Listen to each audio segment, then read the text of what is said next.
Good evening, good afternoon, good morning. Welcome to Football Takeover. Welcome to Twitch. Welcome to X. Welcome to what is. And I want to state this very clearly because I think people might be slightly confused. This is a match reaction to the Champions League final. This is not a season review. This is not let's celebrate about being Premier League champions, which we've done. We've done all that. But this is focusing on one game that happened in Budapest. And that will be our sole focus tonight. That specific game. But we do have Nick, and we're also joined by Ali as well. I'll add him very shortly. Nick, how are you doing, my friend? I'm getting old, Bobby. I'm still recovering from the parade.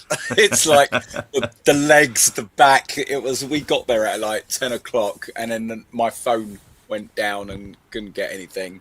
We got a good spot on the Holloway Road, and we were there for like 6 hours till the bus went past.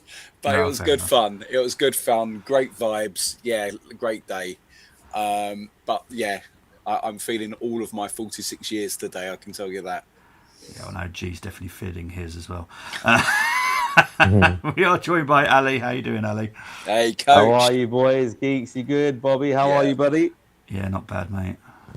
Yeah, sorry, I just sent out the link to Anthony and Raja as well. Yeah, so Raja's backstage as well now. So hopefully they'll all be on soon. Yeah.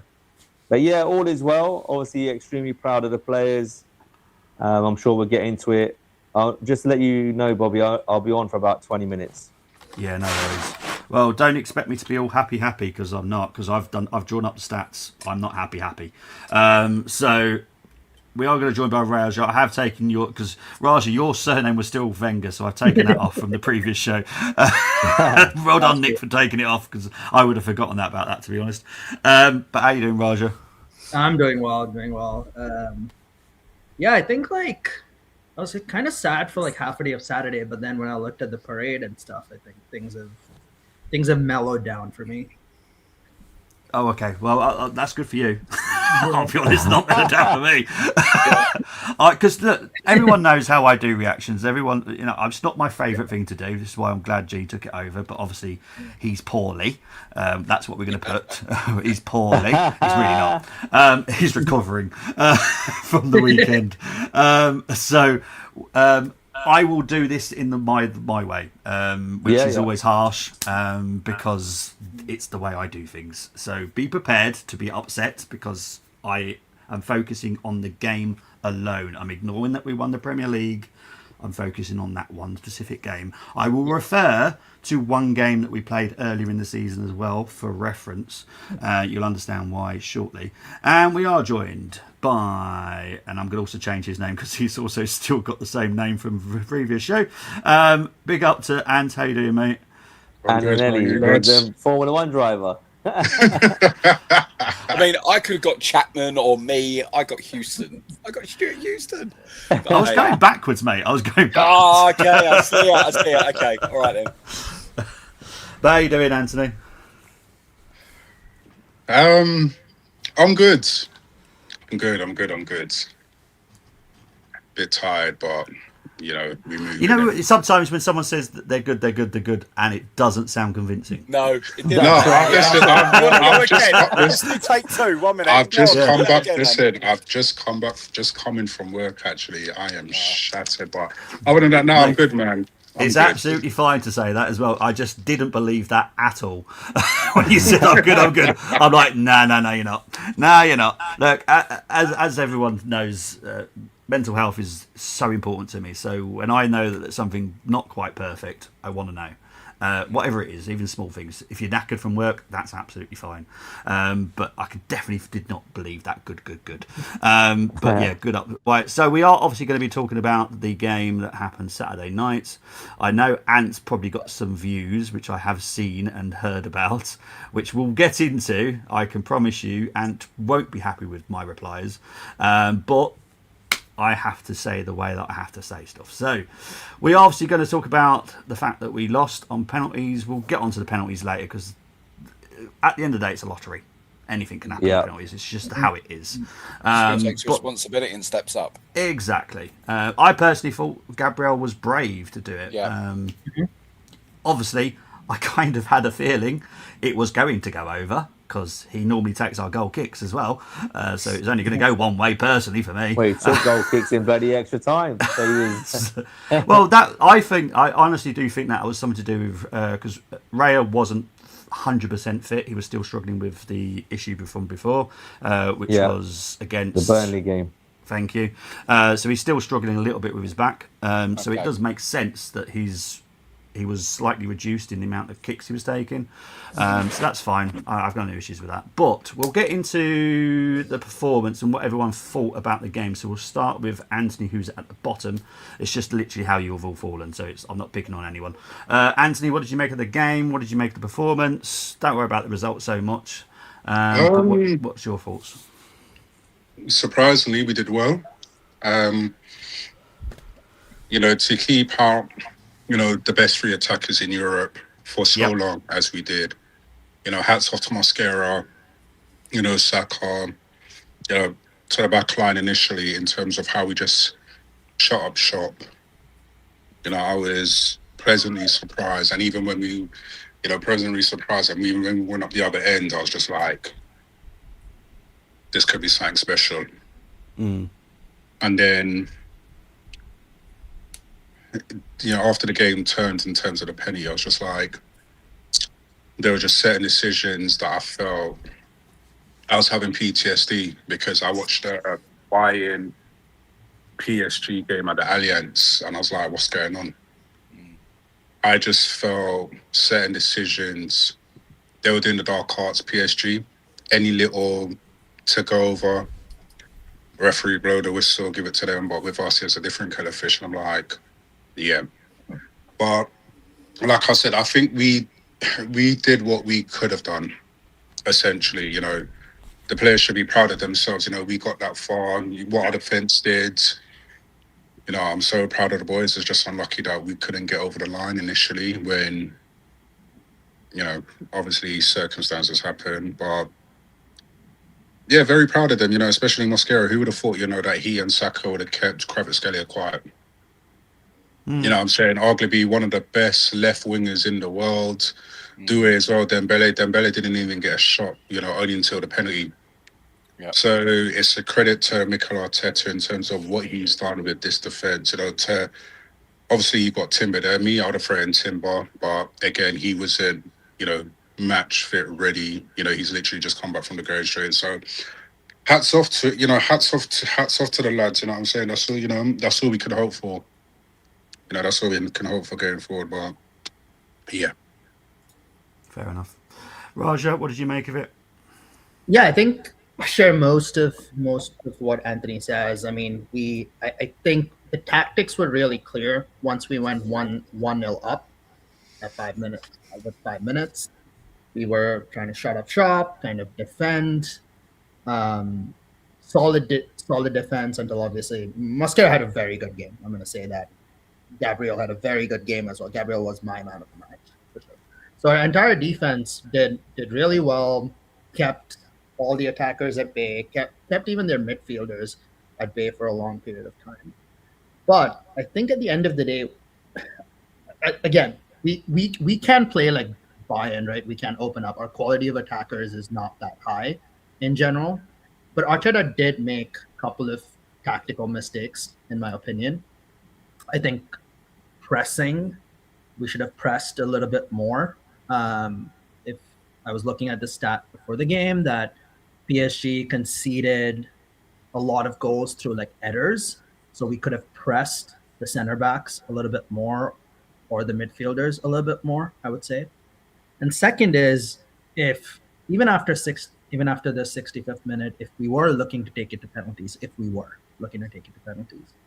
not having three of our best penalty takers on the two of our best penalty takers on the pitch, in my opinion, is a blunder, I would say, or a very bad mistake that he made.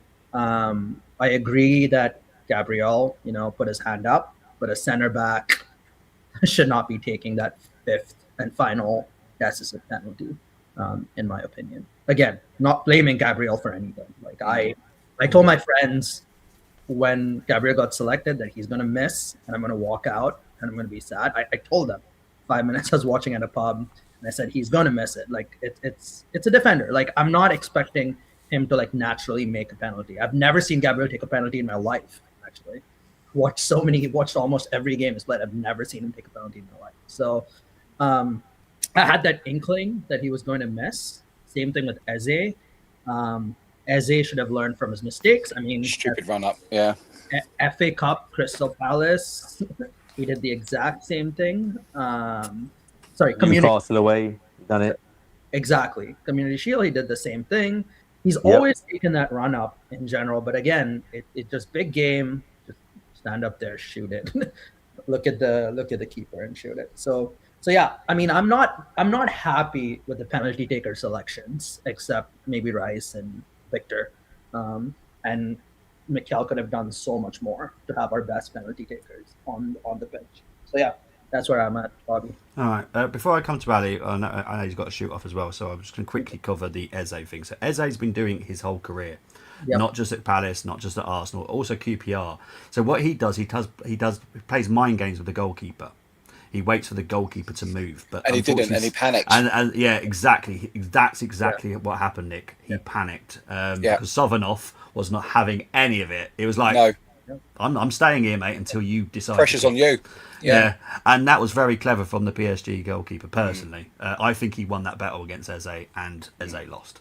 But Ali, what did you make of the whole game? Watched the game obviously with the boys on the Saturday. We are PSG's kryptonite. I honestly believe that. And I knew we were going to play like that from minute one, all the way through the game. So I was calm with what I saw. I think defensively we're the best defense in Europe. I think our midfield is extremely strong and powerful. But I'm sure you're going to come on to the offensive stats, and that's where we need to improve in the summer. And obviously we've got a transfer show starting tomorrow night, which will be the Premier League on Wednesday and then Arsenal on Friday. But that's where Arsenal need to do bulk of their signings. Going into that game, first 20 minutes, I didn't want us to concede. I think it was an extremely pleasant surprise to get a goal after 5-6 minutes. Trossard done well to block they pressed, they turned it over, and Havertz done the rest. I think their goalie was awful. I think he's a poor goalkeeper, to be honest. He was kicking the ball out throughout the game, right into touch. I don't know if that was a tactic to play and start higher up the pitch, rather than get a second ball. Even on the penalties, yes, Eze made that mistake. He pulled the shot, but I don't know, man. I felt like through the game, just going back to the game, I thought we were in control in terms of no need to press them in that heat until they get over the halfway line. You can have the ball at the back. They ended up with 700-800 passes. How many of those were in the final third? How many of those were in their own half, passing in between midfielders and defenders? Now, it'll be an interesting stat if you've got that with you. I didn't feel like they were going to score at any point. How many real outstanding saves did Raya make? That one-on-one when he came out, when we were actually pushing higher up the pitch in extra time. Great two-handed block save. I don't know who was bearing down on goal. I think it was Dembele. I don't know who it was. It was. That in that heat, Raja and the boys on the panel, Kai Havertz came into this game undercooked. Timber wasn't fit either. Martin Odegaard wasn't fit either. So there's a difference between being fit and being match fit. So yes, they're penalty takers, but they were never, ever, ever going to get to the 120-minute mark. Impossible. After 65, 70 minutes, Martin Odegaard gassed out. He was doing all his best work off of the ball, which was leading the press from a mid point of view. He didn't do nothing with the ball much. Havertz, I think he was right to start because obviously we were from goal kicks. And majority of the time we went long and looking for second balls in and around him. I think that worked very well in the first half. And then, like Anthony said, in the second half, I felt like the refereeing pattern of refereeing changed from basically the 47th minute of the second, well, 2 minutes into the second half, when Mosquera got booked, and then Saka got booked very quickly after that. And then a lot of the 50-50s were going against us. We were winning the ball quite cleanly on the turnover, and then the referee was giving decisions the other way. But in the first half, he let the game flow, and I thought it was an even game. I thought we were getting a little bit higher up the pitch. Still not enough shots on goal. Still not enough flavour in the final third of Arsenal. That's what definitely needs to be worked on this summer, and I'm sure we will fix that. But that showed in the game. That will show in the stats, no doubt. And I'm sure that's why Bobby's annoyed with, I'm sure, the jewels and stuff. But Lewis Skelly was outstanding. I thought Declan Rice was outstanding. I think Trossard had a good first half and then fatigued. Havertz played well for what he does. Gyökeres in and out. I think the subs were made at the right time. I think I was saying to the lads during the game, the subs will decide this game. I think Madueke started poorly but improved as the game went on. He warmed into that task. It's a shame we couldn't get him the ball to go one-on-one with Nunes a lot more. But I think he was holding his own against the top quality left back. And personally, I thought that was a penalty in extra time. If it's not going to be given as a penalty, I would have liked the VAR to ask the referee to go to the screen and say, listen, it's a big decision.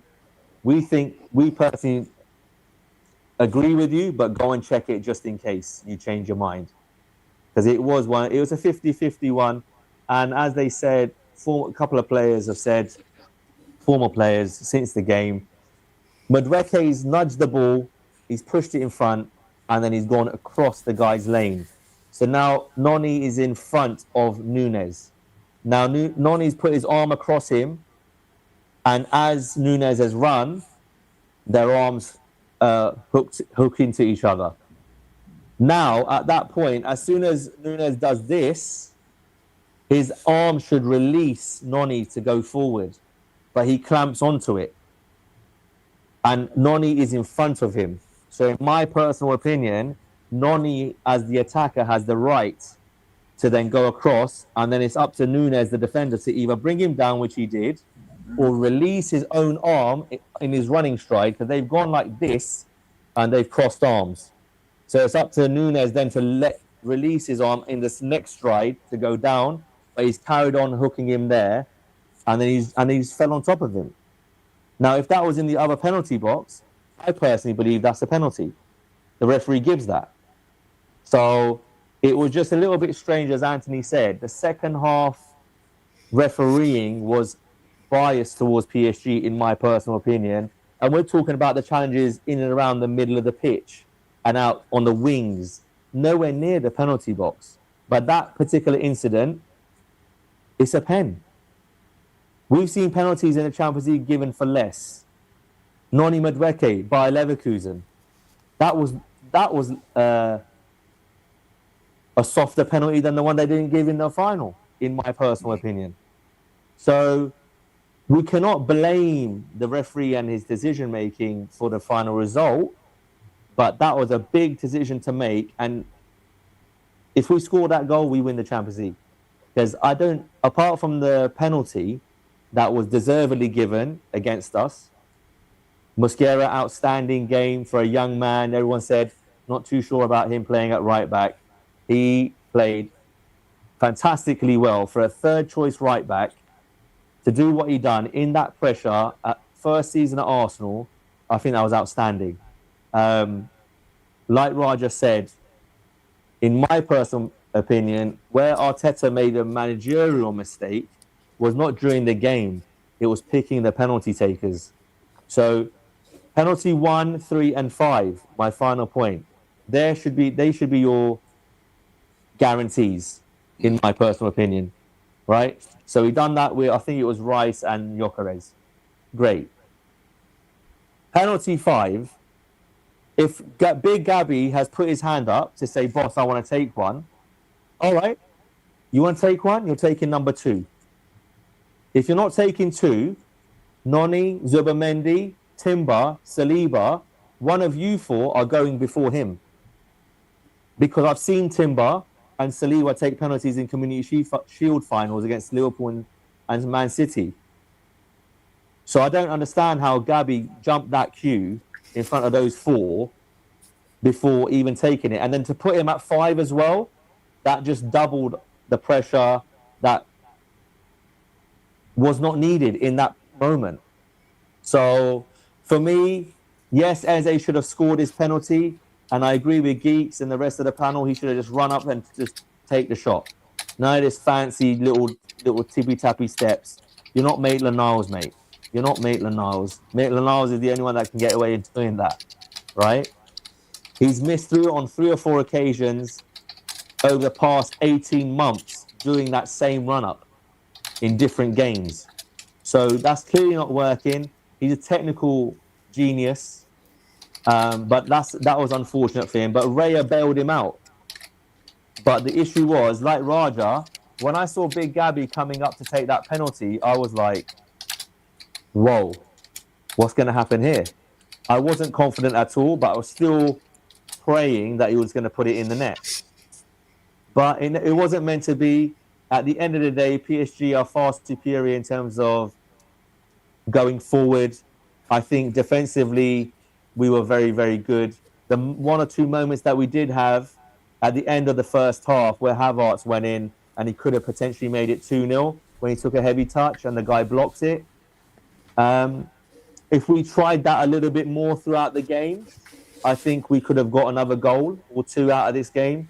But that you have to be brave and you have to hold on to the ball for longer periods in the game, which we never done.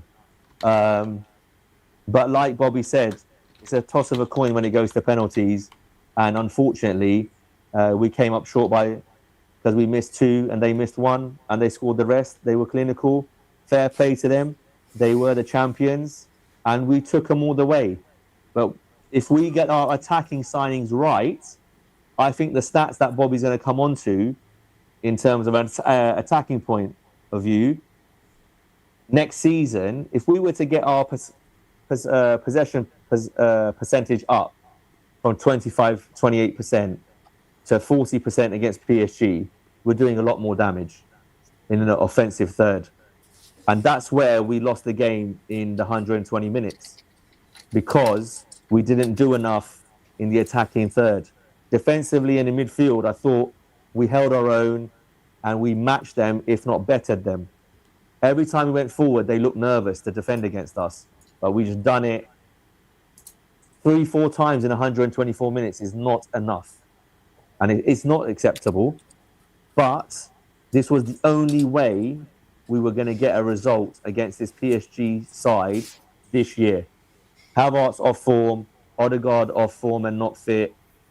Havertz not fit either. Timber not fit. Timber made a difference. Very interesting how Timber was floating very narrow. He wasn't playing right back. He was coming into midfield a lot and trying to win the duels in there and then risk losing the ball on the break, which we did a couple of times near the end. Saliba was absolutely gassed on both of those sprints that he done to get back. And he still managed to get back and put a hand on their attacker to put them off for either Raya to save it, for us to block it, or for them to hit the side netting. So that's where we're at, man. I'm proud of them. They're warriors. They've done what they could with the personnel that we have. Trossard, Martinelli, Jesus, all these guys need to leave in the summer for us to replenish our attack. And if we were to get a Morgan Rogers, for example, and alike, and we perform like this, I will then have more questions like Bobby, I'm sure will have questions in this particular game as to why we did not create more as an offensive side. That is a fact, right? That's a fact. We didn't create enough. But at the same time, what did PSG create? They had 21 shots. How many of those were saves? How many of those were dangerous moments for Arsenal to face? Not any. None of them. I can't remember. The only time they were dangerous is when everyone's saying, "Oh, we should be playing like Bayern Munich," and then it became a basketball game near the end, and then Raya came out with a two-handed block, and it was an outstanding save. Apart from that, they didn't create nothing. They passed the ball sideways and backwards, like we get told that we do in seasons gone by. Not this season, but in seasons gone by under Wenger and stuff. Or all we do is pass it sideways, backwards, sideways, backwards. That's all PSG were doing because they couldn't break down an elitely drilled defensive unit. But we are not elite going forward, and that is the summary. We are not elite going forward, and I think that's what cost us winning this Champions League in normal time. And that's what we need to improve on. I can see us going on next season and winning the Champions League, but we have to make those changes. Like Bobby said, we need to be playing more offensive football next season, like the whole panel have said. And we need to do that so we can get to this point again and we have more moment players. Saka was defending more than he was attacking, but he had to. That was the game state, unfortunately. And that's where we're at. Extremely proud. We move on to next season. We won the Prem. We got to 2 cup finals. We need to do better in the cup competitions. Carabao, FA Cup, Champions League. We need to get one of those over the line next season, along with retaining our title. Fair enough, mate. Thank you very much. Ali, I know you need to go, so do you need to bow out now before I move on to Nick? Yes, sorry, that's why I went on a little bit. So apologies, right, geeks. Enjoy the show. Anthony, Bobby, I appreciate you. Bobby, I'll see you on Friday. See you on Friday, mate. Take it All easy, right, take care, lads. Enjoy the rest of the show. Coach. Bye-bye. Bye-bye. Right, so, oh, hello. He's making us go all weird positions right now. there we go. Right, he's now sorted. Right, so before I move on to Nick, I want to cover a little bit of what Ali's mentioned. Obviously, the stats will, I'll be honest, will probably differ to what Ali's just said because I've seen the stats and they're horrendous, especially for Arsenal. And the ref. Now, I'll be honest. I've spoken to a lot of people regarding performance of the ref because I thought he was very, very good. I also thought VAR were very, very good because that penalty was not a penalty. There is way more people saying it wasn't a penalty because it started outside the box, which means it would have only been a free kick at most. Now, VAR cannot intervene over a free kick unless it's a red card situation. So that was never going to be awarded. And I've seen it many, many times from different angles as well. And I still think it was not a penalty. And I'll be honest, the way that Arsenal fans are dealing with this they're focusing on that. They're focusing on the ref. They're kind of ignoring the bigger problem. And I'm really sorry for the way that I'm going to put this, but this is the second final this season. I was about to say this summer, where we have totally and utterly bottled it. The game against City, bottled it, didn't even turn up. This game we did turn up defensively. I do agree with that. Yep. But everything else, I'll just give you a quick stat before we see them. Right, passing percentage. Now, does anyone remember what it is average for Arsenal in the season? Does anyone remember? Passing percentage, did you say? Yeah. Well, we're in the 80s, aren't we? We're normally in the 80s, right? Yeah. I've obviously told Nick, so I'm not going to come to Nick what the answer, because I've already told Nick the answer. Does anyone know what our passing accuracy was for the Champions League final? 60-something? Exactly. Yeah. How on earth is that good enough? Bear in mind, PSG, 91%. PSG, 91%. There's a reason. There is a reason 69. For their high percentage, though. Which I would say, if you want me to talk on the game, I will. Sorry, Bobby, you continue. To be honest, mate, you've lost it. I lost my track of thought now. So, Nick, we'll come to you. Sorry. Let's see what you think, mate. Okay, so there's quite a bit that I kind of agree with and disagree with what I've heard today. So I didn't agree with the lineup, and when I saw the lineup, I was kind of like, okay, that it is what it is. And I was saying a lot in the build-up, we can't afford any passengers. Yeah. And I have felt that team had passengers in it when you look back at those performances. Yeah. I felt like the substitutions that happened needed to happen. Havertz got the goal, Yeah. but when we needed to make the ball stick and maybe make those their defensive unit work for the ball, I felt Gyökeres would have been the better outlet Okay. for holding up. I felt that defensively, everybody's right. Off the ball, defensively, that was a very sound performance and a credit to the club. But the problem was going forward, we struggled. We struggled to hold the ball in midfield. We struggled to find outlet. We struggled to impose ourselves on PSG. And that was a major worry for me. So you said that PSG was up at 91% passing accuracy, but we didn't put any pressure on their players. So often they crossed the halfway line and they were in our half passing the ball around, picking the pass that they wanted to make because nobody was coming out and putting that pressure on.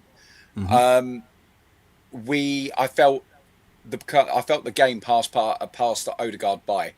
I really do. I was surprised that he was on the field for as long as he was. And I know he's Arteta's man. And I felt like for a couple of games at the end of the season, Arteta has played Odegaard and Havertz, maybe in the hope that they do something to justify them staying. Does that make sense? You know what? I was thinking it in my head. I'm glad you said it out loud. Yeah. Was you? Right. So it felt like he needed something to say, look, these are my big game players. These are the bastions of the club.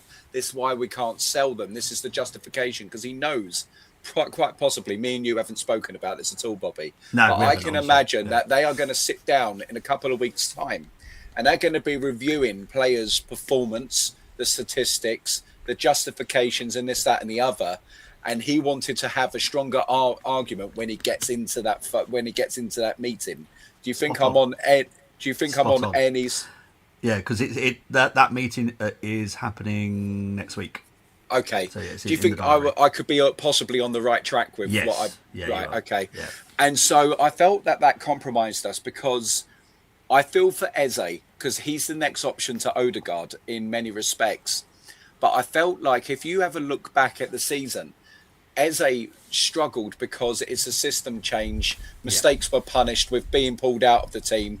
Odegaard came back, and the performances were great, but he was given the appearances, and Eze had to suffer on the bench. Yeah, and I felt like we've kind of not gave him the best opportunity. Him and Gyökeres, our style didn't change to suit these players. I've said it before. We played around them rather than through them. And it was a case of in the final, we done what we had to do. Everybody knew their job defensively, but it's like nobody had to talk about what we was going to do offensively. Who was going to be the outlet? Who was going to take the responsibility to get on the ball and make something happen? And I think what summed it up for me was there was a moment in the first half, that Odegaard got in the ball in their final third. And rather than push on, and he was quite central, maybe left of central, and rather than push on and take his man on or try and get a shot off, he slowed the play down, waiting for runners. Both could have happened. You could have both forced the issue and still tried to find that path and pass. And I felt that was a big issue for us. I felt ultimately when you're playing a team like PSG, all 11 men have to be playing on the pitch. I felt we conceded territory without pressure. I felt they were allowed to pass without pressure.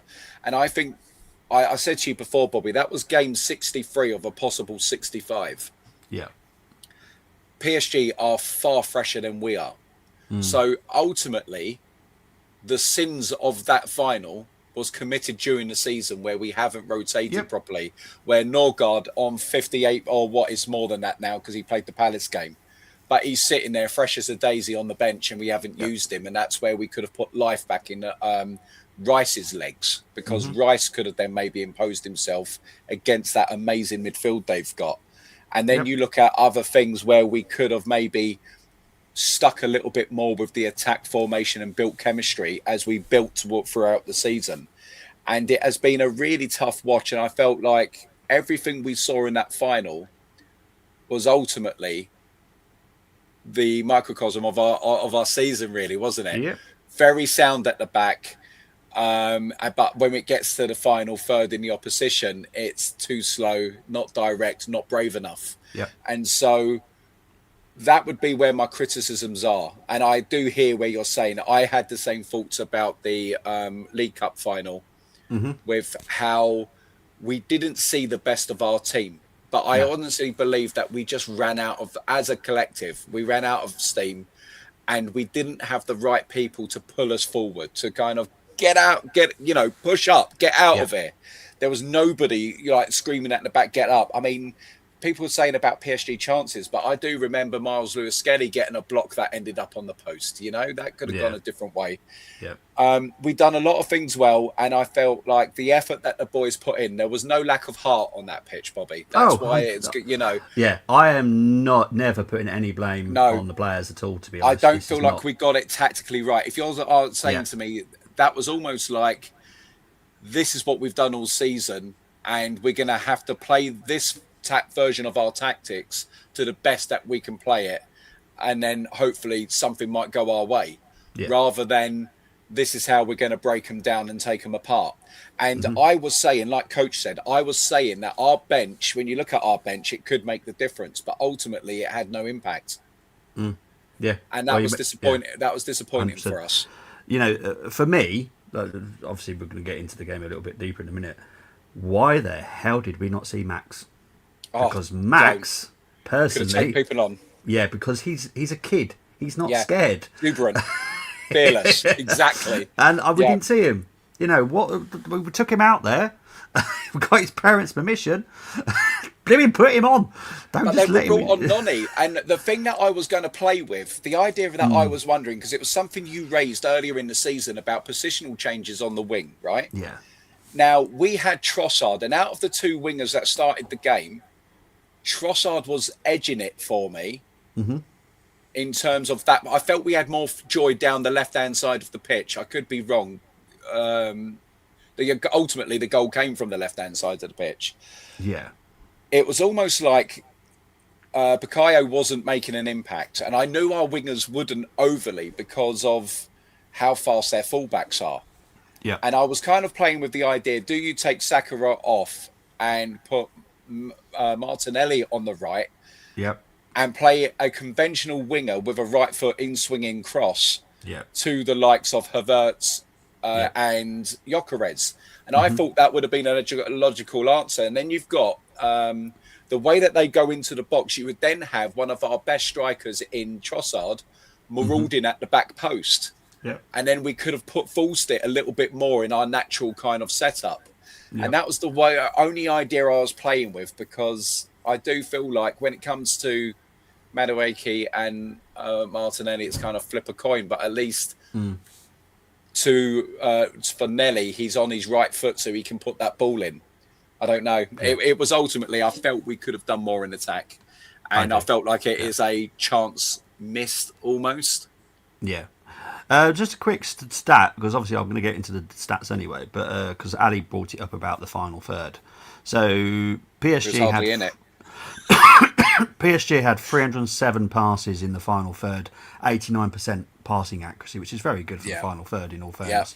Arsenal had 112 with a 55% passing accuracy, which is shockingly shit. And that's me putting it in the nicest possible way. Shockingly shit. So, and obviously we'll see more stats in a minute, which I'll be honest, it's surprising it wasn't 6-0 to PSG, in all fairness. If you look at the stats, and bear in mind I do these for every match reactions, so I do know that kind of like the patterns that happen. It is really bad. It's the worst one I've done for the whole season for Arsenal. So let's get into the comments, because I don't want to miss you guys out. Sorry, as well. everyone. Big up to, no, it's all right. It's my bad as well. I should have done this a little bit earlier, but I know there's plenty in there now, so we're going to go through these. Big up to Mo, who's in the house. Big up to Mo saying, get any transfer news. This is going going to be transfer free. No transfer news in this show whatsoever, because we got a show tomorrow, which is Premier League teams, so that's all 20. And on Friday, Arsenal specific. So feel free to ask me any question on Friday about Arsenal. But tomorrow will be about every other team as well. So bear that in mind, because I know there's already Arsenal questions in the comments already. And I haven't even started the show. So that's always good. PSG did nothing in 120 minutes apart from the penalty. Not totally correct. You'll see why shortly. Cricket back on Thursday. What cricket is it on Thursday? I think New Zealand. I think England, is it? New Zealand. Oh, okay. I'll be honest, I haven't watched England play for a long time in cricket, so I was like, what the hell's that? Yes, F1, which I'm very excited about. It was a good game. We played well defensively. We were the better. So, okay, again, that's your opinion. I'll be honest, the stats are definitely going to disagree with you on that one. Evening, hope everyone, well, good parade on Sunday. Big up to Den. Evening champions will be back for. 100%. Look, I'm excited about next season already. But I do have to dissect this game, because this was shockingly shit from us, I'll be honest. One of the worst games we've done. We will be even better next year. Totally agree. Big up to AFC 7. We are champions of England. We know what we are. Big up Bobby Howard. But it was good. That's all I'm going to say. Big up, lads. Hope you're well. Chris. It's my new persona now, mate. And Chris, as you know, you obviously know what's happened with Liverpool. I'm sorry for getting it 100% accurate. I do apologise. I'm sorry about that. But I did warn you that Slot won't be here, and I do think that Iriola would be the one that takes over. So, yeah. I don't wish to make any accusations. I'm just going to say he's poorly. I'll let G explain when you do see him again at some point. Successful season for Arsenal regardless. No one should mock you. However, Arteta tactics cost you another cup final this season. Not saying you should have went out all out, but have that balance. I had mixed emotions of to go on about sad. Exactly. It's been a weird week, isn't it? Obviously, Keegan announced what he announced, and obviously Dalglish has come out and announced his as well. Big up to Dylan. Nice to see Bobby coming out of the shadows. He understands the profile. Havertz's goal was class. I didn't know how to celebrate. It was amazing. Look, big up to Havertz, by the way. That was a great goal from him. I'll be honest, Sovanos was absolutely awful at the front post, though. What kind of goalkeeper does that as an attempted save is pathetic. That is shockingly shit. If Raya did that, we would be jumping on Raya like so really bad goalkeeping, personally. Unpopular opinion, I think we scored too early, which made us go into full part the bus mode too early. Sharvin, I'll be honest, why are we doing it? Why are we going into part the bus mode, though? Yeah. How it kind of shows we have no confidence in ourselves. Yeah. That's what I was saying that, Bobby. Sorry, I was one bit I forgot just really, really quickly. Yes, I was saying it in the voice chat on the stuff and things. I was like, we need to be working towards the second goal, because they're going to score. It's mathematical, absolute certainty they're going to score.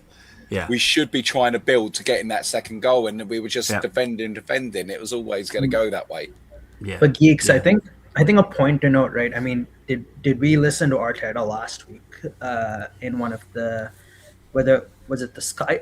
I don't know if it was Sky Sports interview or it was a different interview. I mean, he came out and acknowledged the quality of the attack. He basically came out and said, I cannot score over 100 goals in the league, so I have to figure out a system where I can win by scoring like 70 goals. So for me, I think the system against PSG, I think if we set up to play open football, I think we would have got battered. I think we would have lost like 4-0. I agree, but you don't have to be open though, Raja. You just have to be calculated and measured in when you're going to press them. But the fact that we didn't, we were allowing them to have possession, and we was quite passive at times in how we retreated. Yeah. We didn't try to get that second goal, really. You know, we didn't make a concerted effort to get up the field and get at them. And it was like, when we did get at them, we caused them issues.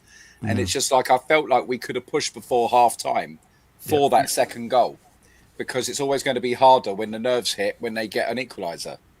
Yeah, Agree. no, I agree with you. I said in my initial reaction, right, one of the blunders was the pressing. I hated not pressing because they Yeah. they are prone to errors a lot. Yeah.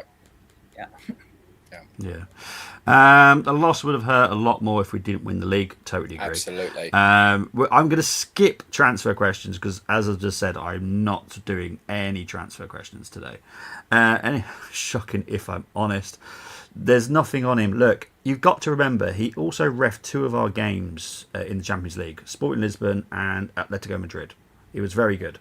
He's a very good ref. Right, I've got no issues with him. I'll be honest. The one that he gave to Mosquera, 100% deserved, because Arsenal have got themselves a name this season of time wasting, and the UEFA have said, let's stamp this out as quick as we possibly can. Mosquera was the first person that he picked on, but anybody could have got a yellow card for time wasting in that game because Bobby, we were doing it from the what first 6 after we scored. We were time wasting already. Yeah. So it was ridiculous. Yes, Raya. What about Oh, what Raja, about sorry. I've done Hey, it David. again. I've done it bloody again. Yes, sorry, Raja. all good, all good. What about the corner situation? I was a little confused about the corner situation. No, not even. There's no confusion on this, right? We took Yeah. our fucking time over it again, and the But ref was like, "No."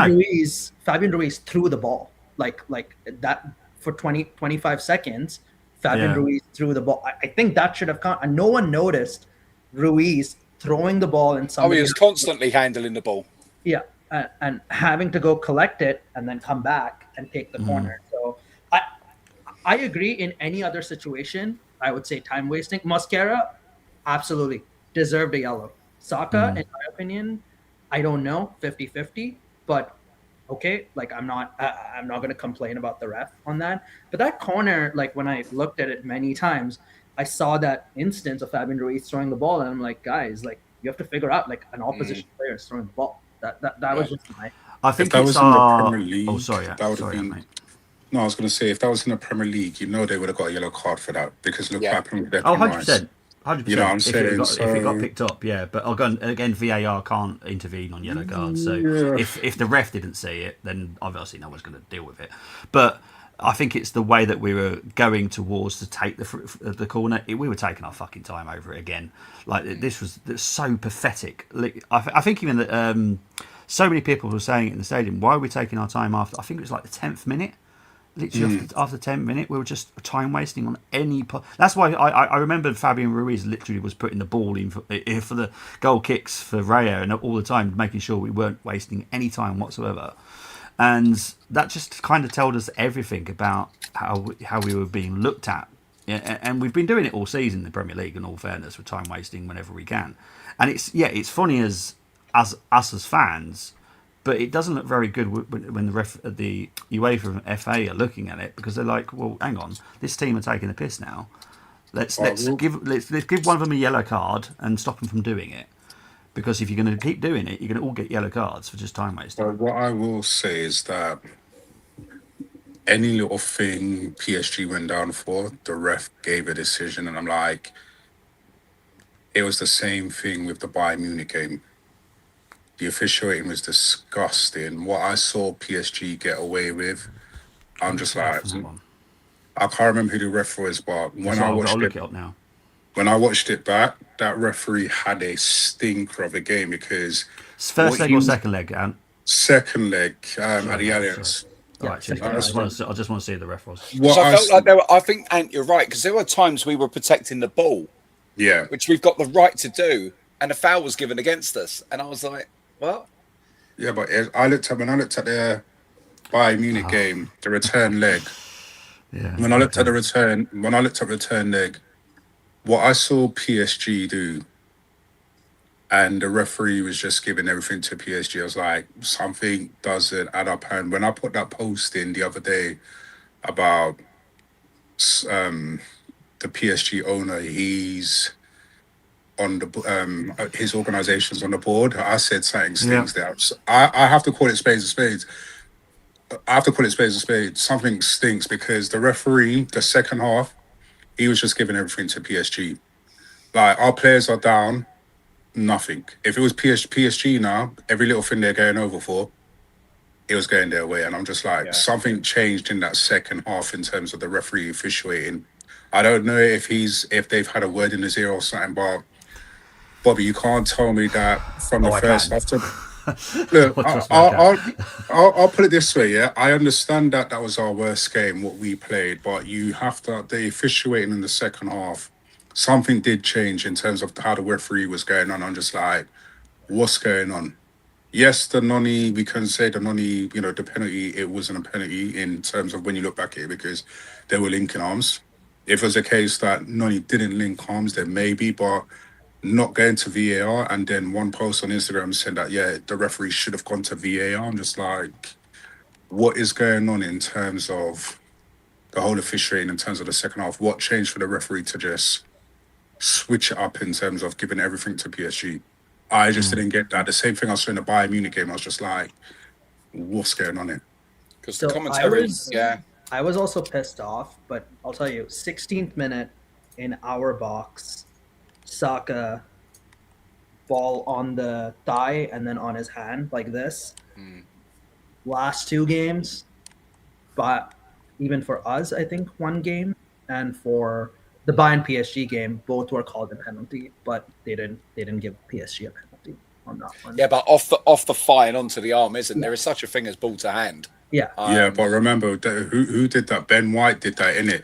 Yeah. correct. Yeah, And Ben White was did that, and given- he got a pen. They got Yeah, a yeah, penalty. that's I true. can't remember what team it was, but he did that, and But obviously that a shouldn't penalty that was shouldn't given. have been a pen, that one, Yeah. because it came off And his shin. then Bayern Yeah, got but- the same. Sorry, PSG got the same penalty in the first leg. The three when they went up 3-2 Dembele Yeah, goal. This was not at Alliance Arena. It was at PSG. That was another handball that was actually given, but this one was not given. So which one in the final were you on about, Raja? Just so I can remember. The 16th minute Saka in the box. PSG Okay, so was so away when ball. he was clearing it, when he was clearing it. Yeah. that should have been a penalty for PSG. I'll be honest. Oh really? Because That's what UEFA rules UEFA and FA rules differ massively, and I've said Yeah. this is the biggest problem that we all have as fans, because obviously we're used to the Premier League. Certain people are used to the German league, French league, Italian league for refereeing. When it comes to UEFA, it's a whole different rule, and it's Yeah. like it confuses us as fans, because obviously we only really watch the Premier League. No offense to you, Raj, you probably love to watch other leagues as well, maybe being in the US, but obviously the majority of us just watch the Premier League, right? I'm very fortunate that I watch multiple leagues, so I know that it's very different. So if the ball does hit the hand, it does tend to be a penalty. It doesn't matter if it's accidental, and I'll be honest, I'm pretty sure it hit him twice in the hand. That's why I gave that example. I said, Yeah. two other penalties have been called. That one was not been called. I thought that should be a penalty because I think, yeah. two others. I personally think it should have been a penalty, personally. And again, a lot of people were telling me, how was that not given as a penalty? And I don't know, because in UEFA standards, when it comes to refereeing, normally that is given as a penalty. Now, maybe, going back to Anthony's point about the referee changed his opinion changed his officiating in the second half, I don't know, because obviously I'm not aware of any conversations that Daniel had at halftime, but he does obviously speak to people. He speaks to the VAR room. Maybe that was brought to his attention. I don't know. I don't know. I have no idea. Regarding the owner of PSG, so basically, one owner from the top clubs across Europe, one owner has to sit on the board. One owner. Then that owner is voted on. He doesn't push himself onto it. He is voted on. Now, it could have been quite easily one of the Kronkers. It could have been Jim. Could have been knobheads from Chelsea. Could have been an owner from Inter Milan, Napoli. Anyone. But it just happens to be. And I'll be honest. He's actually quite nice. He's not a dick, unlike certain blue half of Manchester. Now, if that guy was on the board, I'll be honest, I'm with you, Anthony. I'm in your camp. corruption. But this guy's all right. He's all right. and there's no way that anything was to do with corruption. I know that it's been banded out there, and that's fine. People are entitled to their opinions. People believe in Loch Ness Monster. People believe that Tottenham are a good team. These things come up, and it's all just nonsense sometimes, and it's fine. You're entitled to your opinion, but I will be honest. There is no question that match was totally fine. I just think it was a very poor performance from Arsenal. Arsenal fans were obviously in the Premier League title bubble, and I don't think they've seen it properly. After you see the stats, you might want to. I'm not going to say you're going to change your mind, but you'll probably see where I've seen where it's very similar to the League Cup final, which was shockingly shit, and this was even worse than that. If you can imagine that, worse stats than that was. So yeah, right. I'm going to move on because there's so many comments, and I don't want to miss any of them because I do love my people that talk in the comments. I think me and Bobby are on the same page. Yeah, exactly. It's constructive criticism. At the end of the day, all this will be constructive. It's not me being miserable. It's just the way I do things, right? And I know that we're going to learn from it. I know we're going to be much, much better next season. And I do think we will win the Premier League title next season as it stands. That's how confident I am with all the work that we're going to do. Taking off Saka was stupid. I'll be honest. I think he should have come off earlier, personally. I think he had a poor game. That's my opinion. I thought Saka was poor. I'm sorry. Defensively, he works hard. Oh yeah, look, he has been one of the best ones at learning Arteta's new style of play. Where even if you're a forward, you have to learn how to defend. Now, I think fortunately for him, obviously he came in as a defender anyway. When he first came in, it was left wing back, wasn't it? I think he was when he first came in. Obviously, he wasn't a defender in the academy, but obviously that was his first opportunity. And obviously he's already got that basic defensive capabilities, and he's excelled personally defensively. He has lost a little bit going forward, but I do think that was one of his worst games this season again. So I do think he should have come off earlier, in my opinion. I think Odegaard should have come off earlier as well. He needs to get some improvement next year for me. I think with what we're doing in the market will definitely help, not just the number 9, whoever that may be. Yes, I've said that. But also will help Saka because, I wouldn't say everyone's like defensively aimed at Saka now. I don't think that's actually the case anymore. I just think that it just doesn't suit him sometimes offensively. So I think with the threat on the left will help him on the right. And I do think that he will switch into the middle. I think he'll switch onto the left sometimes. Just with the way that we're going to be going forward next season. So I think I felt like he's imposed himself less this season. He needs to start taking games by the scruff of the neck again. Yeah, I think with Timber hopefully being fitter next season, hopefully, and whenever he drops out, the new right back covers him. I think he'll be absolutely fine. And I'm looking forward to Saka next season because I do think he'll have a better season. Sharvin, sorry. Yeah. I was just saying, I'm actually excited to see him for England because if a certain someone that may come to Arsenal starts on the left wing for England, we can kind of see that early, in my opinion. Yeah, that's a good point. Well said. Sharvid, not going to lie, I'm still very sad we lost the final. It was really heartbreak. Now I'm determined to win the Champions League next phase of this. Arsenal is retain the Prem and win the Champions League. I always have to be very careful about, I'm confident that we'll win the league and I'm confident we'll win a domestic cup of some sort. But Champions League, currently my idea is last 4. And the reason I say that is because you have to consider and also respect Europe. Cups, because Real Madrid, new manager. Barcelona going to strengthen and strengthen pretty well, if I'm being honest. PSG will come again. Bayern Munich, another team, which I'll be honest, they are dealing with the transfer market in a very weird way. We'll see what happens at the end of it, but I'll be honest, I'm not petrified of them at the moment.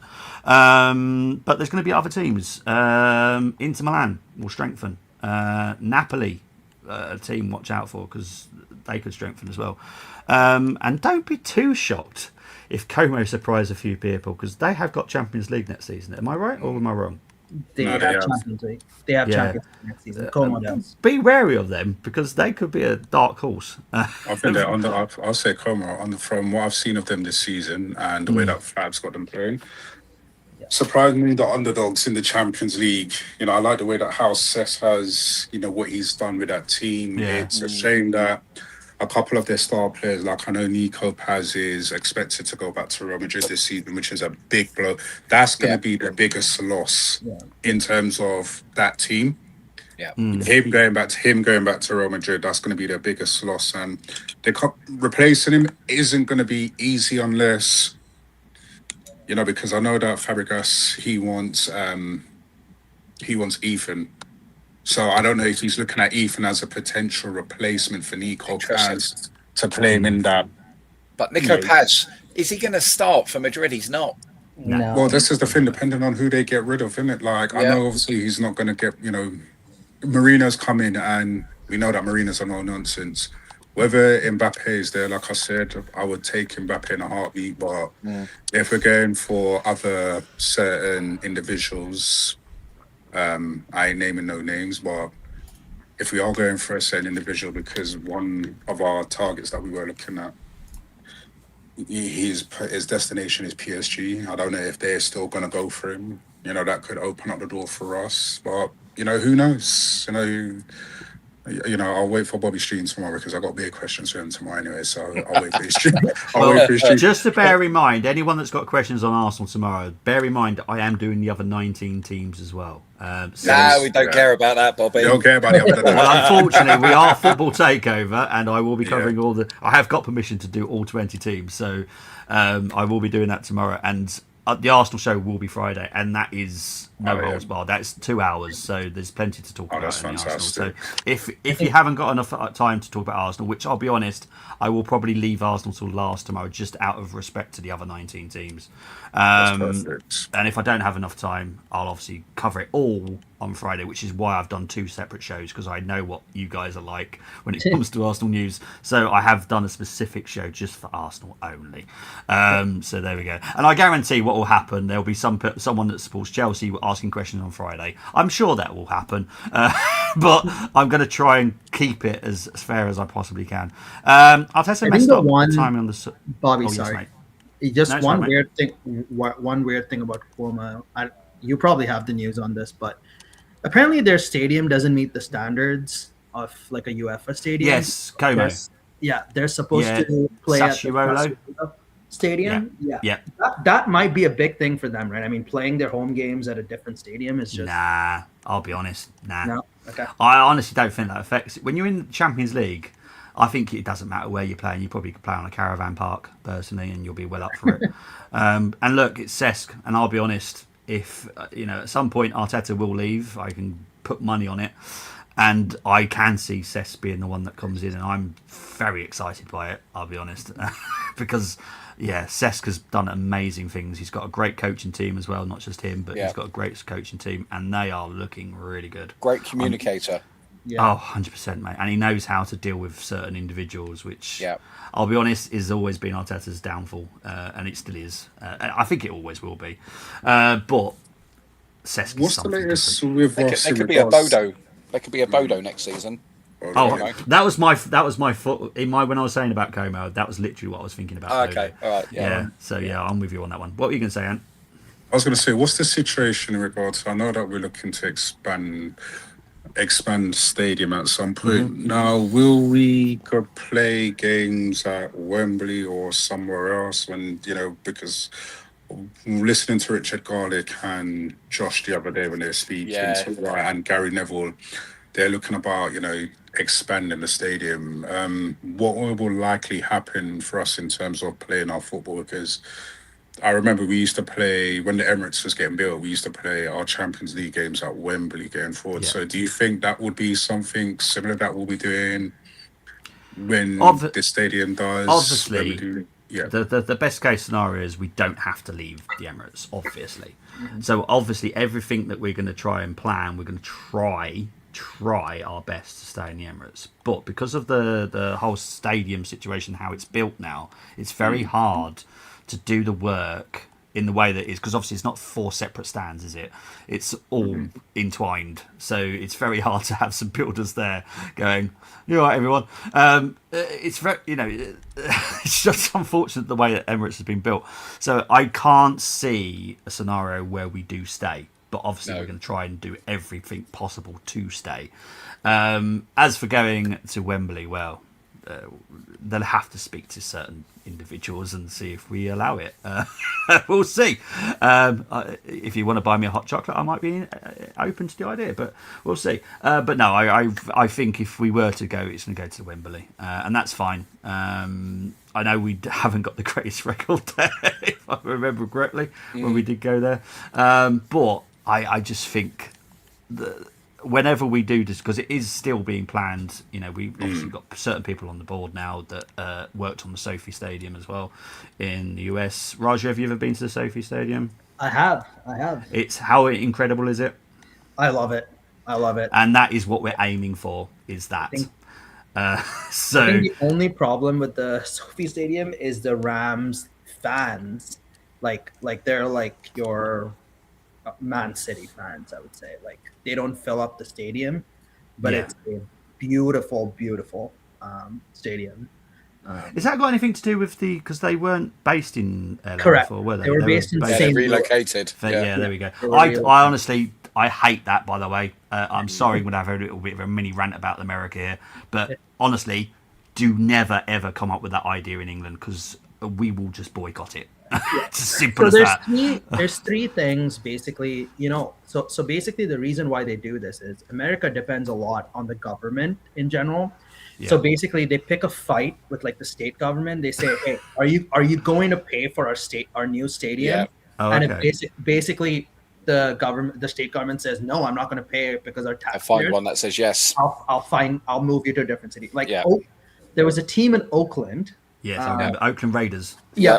And now they're in Las Vegas, because obviously Las Vegas is willing to pay like a bunch of money to them, basically. So that's literally how it works. I feel like since football is meant for the working class in England, there's never going to be that problem. Every sport in America is for the rich, in my opinion. Yeah.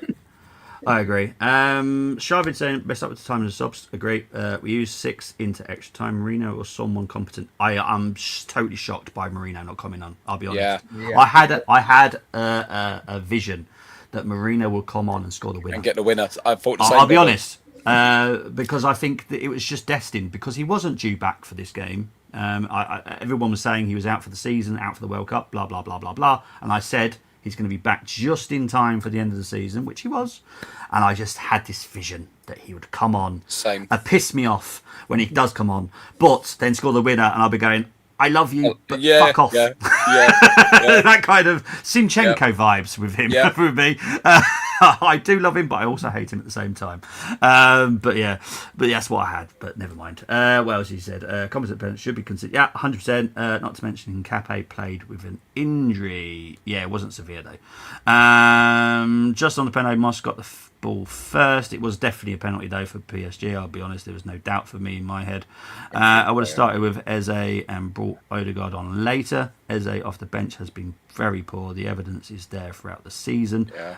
Agree. I'll be honest. I think Odegaard should never have been starting that game personally. With what he's done, well, what he hasn't done in the season, I should be more accurate with that. Poor 2 years. Yeah, he's been so poor. So he should never have started a Champions League final, just so everyone's fully aware. Big up to Temi saying, "Evening, guys. Ali, the press of PSG is works. Should tell you everything." Okay. Big up to DGM. Hope you all well. Disappointing result in the Champions League, but still plenty to be happy about and look forward to. We'll be back. DGM. Now, I did tell you to get yourself in Discord. Now, I've not seen a big "hello, I'm DGM." So please get yourself in there so we can get you on the show, please. Thank you very much. Speak to you very soon. Gabby, one of those most emotional players at Saliba, cold as ice. Sorry, that was making me think of a song there. Cold as ice. There we go. Thank you. me and my partner have been playing this game where they take away every part of the instrument and they just end up playing the drums of a song. So me and Em have okay. been struggling with songs Right. at the moment, and I was struggling Right. with that one then. So thank Yeah. you, Nick, for that, because that would have bugged me for the rest of the evening. I would have been typing it into my phone, going, "What the hell was that song?" What's that song? Yes, Sleeper would certainly score that goal. There's loads of people that could have scored. I don't understand the Gabriel one personally, but that's just me. Unlike 06, our team is not in its twilight, with some quality additions. We can write. I kind of agree. I think I want to ask the panel a question, right? I think PL, I'm confident as well. Champions League is where I've been thinking for the last couple of days. I'm like, are we ever going to be back in the Champions League final with the team, with the investments? I think yes, but I think Champions League is like a big toss up, like you said, right? It's the teams that get better. It's a two-legged tie. Sometimes it goes to penalties. You lose in lotteries. Like, next 5 years, do we think we're going to be in that final game again, based on investments and all of that? And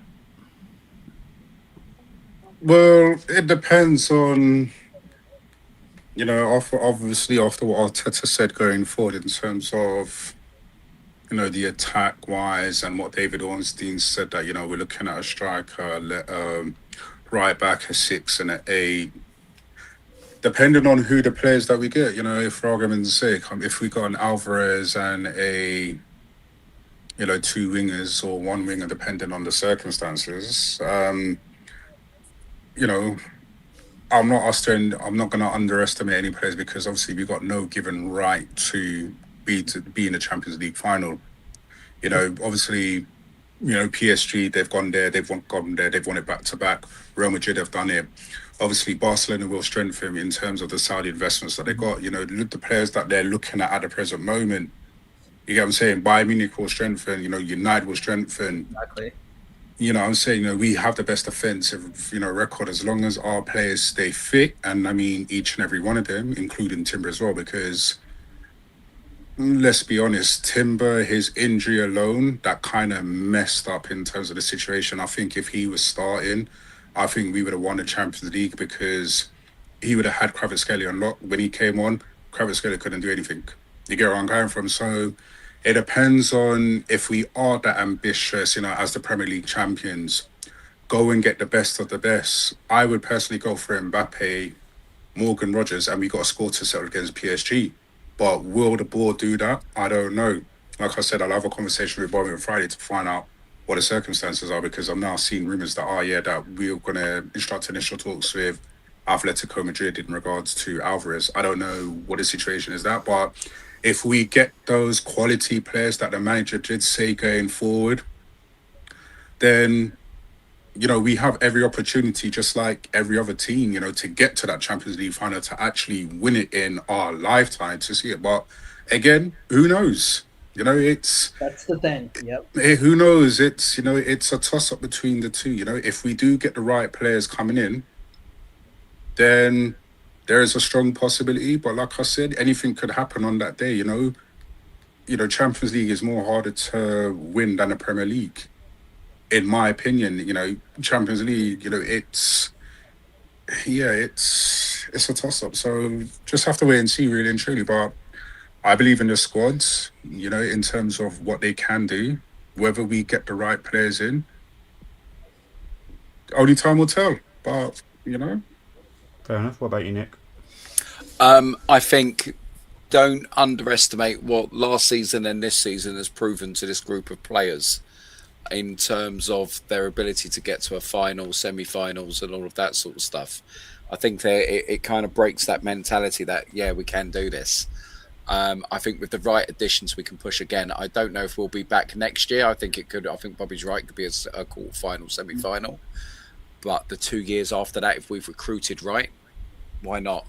I mean, we ultimately went through the entire 15 games within 90 minutes being beaten, and that shouldn't be sneezed at. So I think they have got the capability. They've just got to be braver in the bigger games for me. Indeed. Tim is saying at the end of the season I have added 6 more players: Saka, Galiba, Timber, and Rice to my 2 previous Emirates era.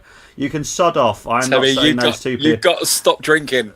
Yeah, I'm not saying those 2 names. I've had to obviously put him in one of those in a quiz lately. That's as far as I'm being nice to him.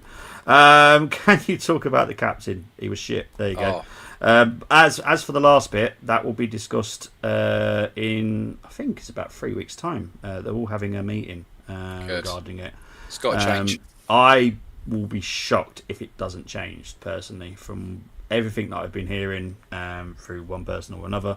I'll be shocked because I think some players have lost faith in the captain. Yes, I'm not surprised. And that's not good enough. Once you lose your own team, you're kind of struggling. And I think it will look, if Odegaard does stay next season, and I did say there was an if he does stay next season, I think it would do him good to not be captain, personally. You think like a batter England batsman? You know where we've got our best batsmen and they get weighed down. Just focus on your football. Exactly. Just focus on your football and focus on not passing sideways and backwards. It will be wonderful because look, at the end of the day, he is extremely talented with the passes that we actually need from him. And for some reason, look, it's either him or Arteta. So one of them's got to take the blame for this. Has stopped him from doing it. So it's either Martin himself or Mikel. One of them's got to man up and admit to it. Well, this is the thing, and I've always said this. I would rather be Gabby or Declan Rice out the captain's arm. I have lost faith in Odegaard. You know, this season has been one of his worst seasons. You know, I couldn't defend him last season. No, it was awful last season too. The season before last, because we're in. You know what I'm saying? So I've lost faith in him as a captain, as a leader. I see it as Declan Rice or Gabby. Now, if he does stay, great. If he goes, thank you. You've been a fantastic 7 to the football club. You've got your Premier League trophy. You've got your Champions League runner-up. My opinion, I think we've phased him out to a degree in terms of where we need to go to the next level. Hence why we're looking at a 6, we're looking at 8. Whether he stays or goes, that is a entirely different conversation. Like I said, we need players who are going to turn up and the rest of the impact games. He does not do that, unfortunately. I don't know whether it's the injury, because since he had that ankle injury, he's like pulled out 50 challenges. His best years was the first time we challenged. We haven't seen that, and he's literally declined season after season. I'm like... Yeah. Our last 2 seasons, Yeah, I can't have that as my captain. As my captain, I want you to stand up and be counted. The only person who I can see as Declan Rice. Yeah. Like halfway through the season, people saying strip him of the captaincy. I said you can't do that. You can't do that at the present moment, because that could have a psychological effect on him. What you can do this season is have Gabby as vice captain, Declan Rice as captain, because Declan Rice is that leader. Yeah. You see in every interview, it's Declan Rice. It's never Odegaard. You get where I'm coming from. It's always Declan Rice. So it's just who you want talking to the refs as well, though, isn't it? Yeah, and Declan Rice is very vocal. You know, he's very vocal on and off the pitch. You know, he's taken Max Dowman underneath his wing going forward. You know what I'm saying? So I wouldn't be surprised if Declan Rice is named our new club captain next season. I know a load of fans would be happy with that appointment if what you're saying is true, Bobby, that there are conversations going to happen within the next couple of days or after World Cup or whatever in terms of appointing a new captain. But my opinion, I think it's time for Odegaard to relinquish that captain's armband and take the pressure off him, because I think the pressure has got to him a bit. You know, obviously he's had a new child, but I think the injuries that he's had since that ankle injury, he has not been the same player. I wouldn't give it to Saka neither, because Saka hasn't been great either. He hasn't been great this season. So again, Mr. Consistency, the guy in the engine room that we all love, I would personally give it to him and make him the new club captain for Arsenal going forward. Get that pressure off Odegaard. Let's see what he can do if he does stay next season. Personally, I would get rid of him to say, look, we need an upgrade on him. Whether the manager wants to do that or not, in terms of, is he going to now get away from the sentiment of keeping players going forward, or just say, you know, we need a clean slate. Let's see what we can do in terms of bringing in left eight. But if you get rid of him, who are you going to bring in? Because he's a box to box eight. He's not a 10. Who would you bring in to replace him? Would you get Fernandez from West Ham to come in? Would you get another person from Porto to come in, or the captain from Sporting, you know, bring him in as, you know, because he can play two positions? Who knows? But in terms of the captaincy, you know, I would have a conversation with him and say, look, I think it's time now that we move on. If he has lost the dressing room, then that's just a, you know, if you've lost the dressing room in terms of your leadership, then that just speaks volumes that it's time for you to just relinquish your captaincy and let someone else take it now, and you just play your football.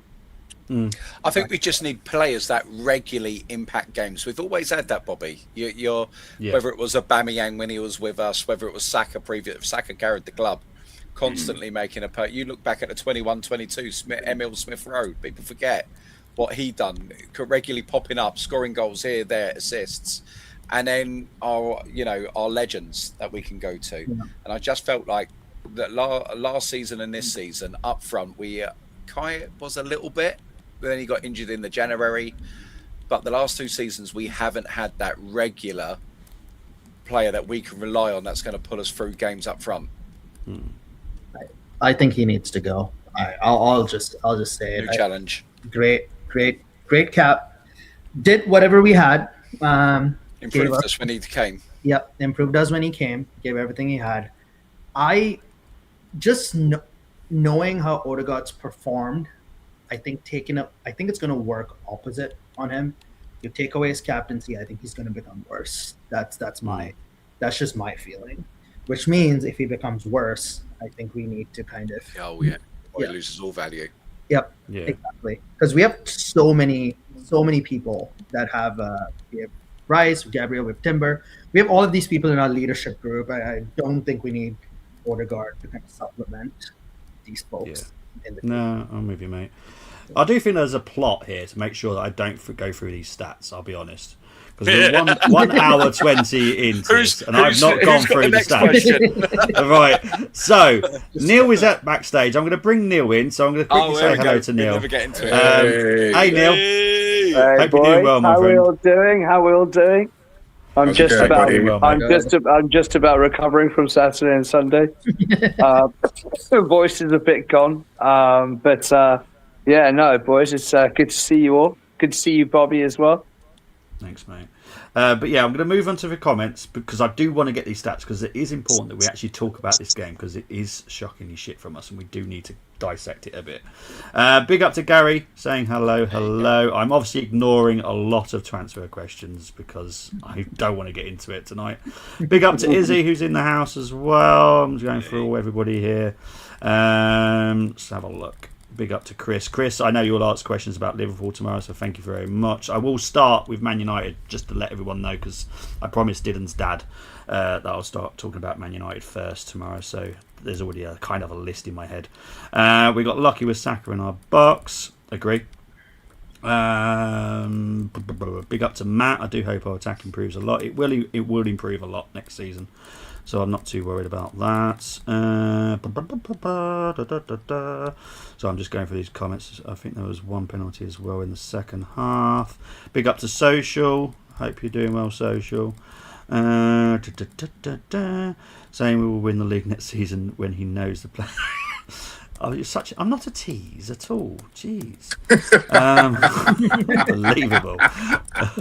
I'm just confident, that's all. And that's unlike me, by the way, because I'm not the most confident person. You'll be, opening up that bottle of champagne scene in terms of, players, bro. J2O for me, mate. J2O. I'm quite orange bashy for it. I'm happy with that. What do you think the issue is with Saka? I think we covered it. Defensively, he's absolutely sound. I think he's just lost a little bit going forward. That's it. I do think that injury. Sorry to cut you there. Do you think that injury that he had in terms of hamstring that's played a major impact in terms of his performance? After speaking to Florence, and I speak to Flo probably twice a week.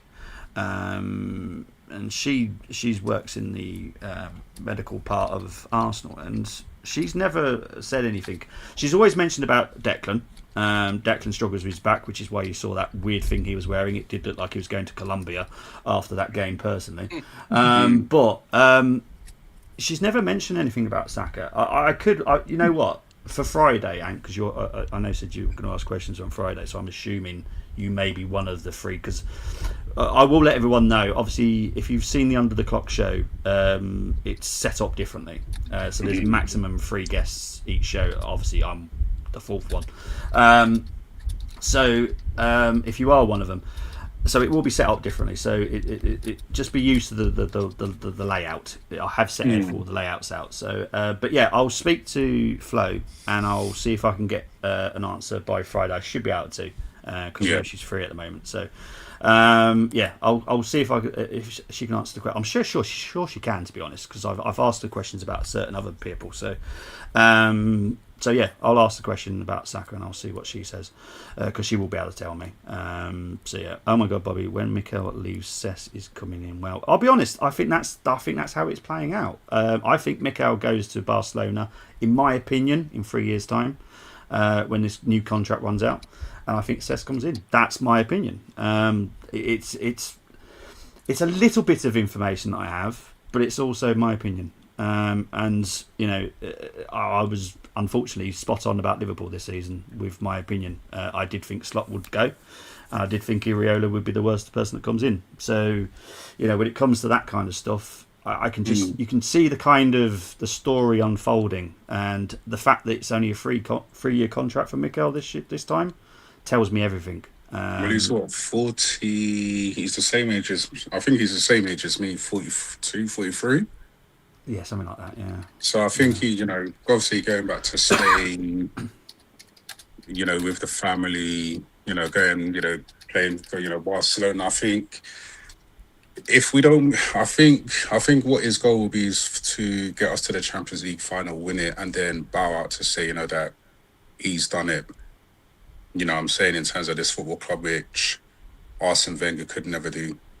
Unfortunately, you know, I love Wenger, but you know, Arteta's done what, you know, well, they've both gone to the Champions League final, they've lost it, but again, if he does win it, something that Arsene Wenger has never did. So I think that will be his goal between now and before his contract is up, is to, you know, if we do win the Premier League next season back to back, that's great. I think the Champions League is what he wants to do before he bows out. That's just my opinion. You know, from what he was saying, you know, at the end of the Champions League in terms of the quality players that he wants to go forward, and what I heard from what Josh was saying and the whole guys in terms of they want to do better going forward in terms of, you know, lifting it. I think that will be it for him. Once he's done that, I think he will then step down to say, you know, I've come here, I've done what I've needed to do at this football club. I've turned, you know, I've, you know, brought the culture back. And then if it's down to Cesc to see if he can't do what he needs to do in terms of bringing a new style of play and how we play going forward, and that, then I ain't going to be mad at that. So be it, you know what I'm saying? At the end of the day, he's just done one as this season. It's just next season now in terms of let's do what we need to do. Yeah, well, by that time, he would have been here with us nearly 10 years. So it's perfect time, personally. I think a lot of managers nowadays don't want to do a Wenger, don't want to do a Ferguson. You don't want to be at a club for too long anymore. Look at Guardiola. His time was up now. I personally think there's a way more to that than just it was time for him to go. But I do think anyway, even if that didn't exist, the whole backstory of Man City, I think he still would have walked anyway, either this season or next season, because he knows that it's, you know, there's a certain amount of time you should be at one club. Yeah. Because well, that's the thing though. Managers, like Gary Neville said, managers don't get time anymore. Like back in the day, yes, you know, if you look at the longest serving managers in the Premier League, were Arsene Wenger and Alex Ferguson, managers don't get that time anymore, which Gary Neville, you know, love him or hate him, he spoke the truth there when he was speaking with Josh and when he's speaking with Arteta, that managers these days, they don't get the time, you know, to stick with this manager for how many years and to achieve what he's achieved now. Other managers won't get that time. And, you know, are we going to see that going forward with other managers? Will they get that time? Or is it going to be a quick fire like Chelsea have had 41 managers from since 2005? 41 managers they've gone through. Like, it's incredible. I think Arteta is the longest tenured manager right now in the Premier League, if I'm not mistaken. But I think, boys, I think this is why Arsenal Football Club has always had class, and we hear people say it all the time. Is the fact that you have class, but you also have stability. And I think a lot of these clubs next season, for me, and this is my opinion, will lack stability.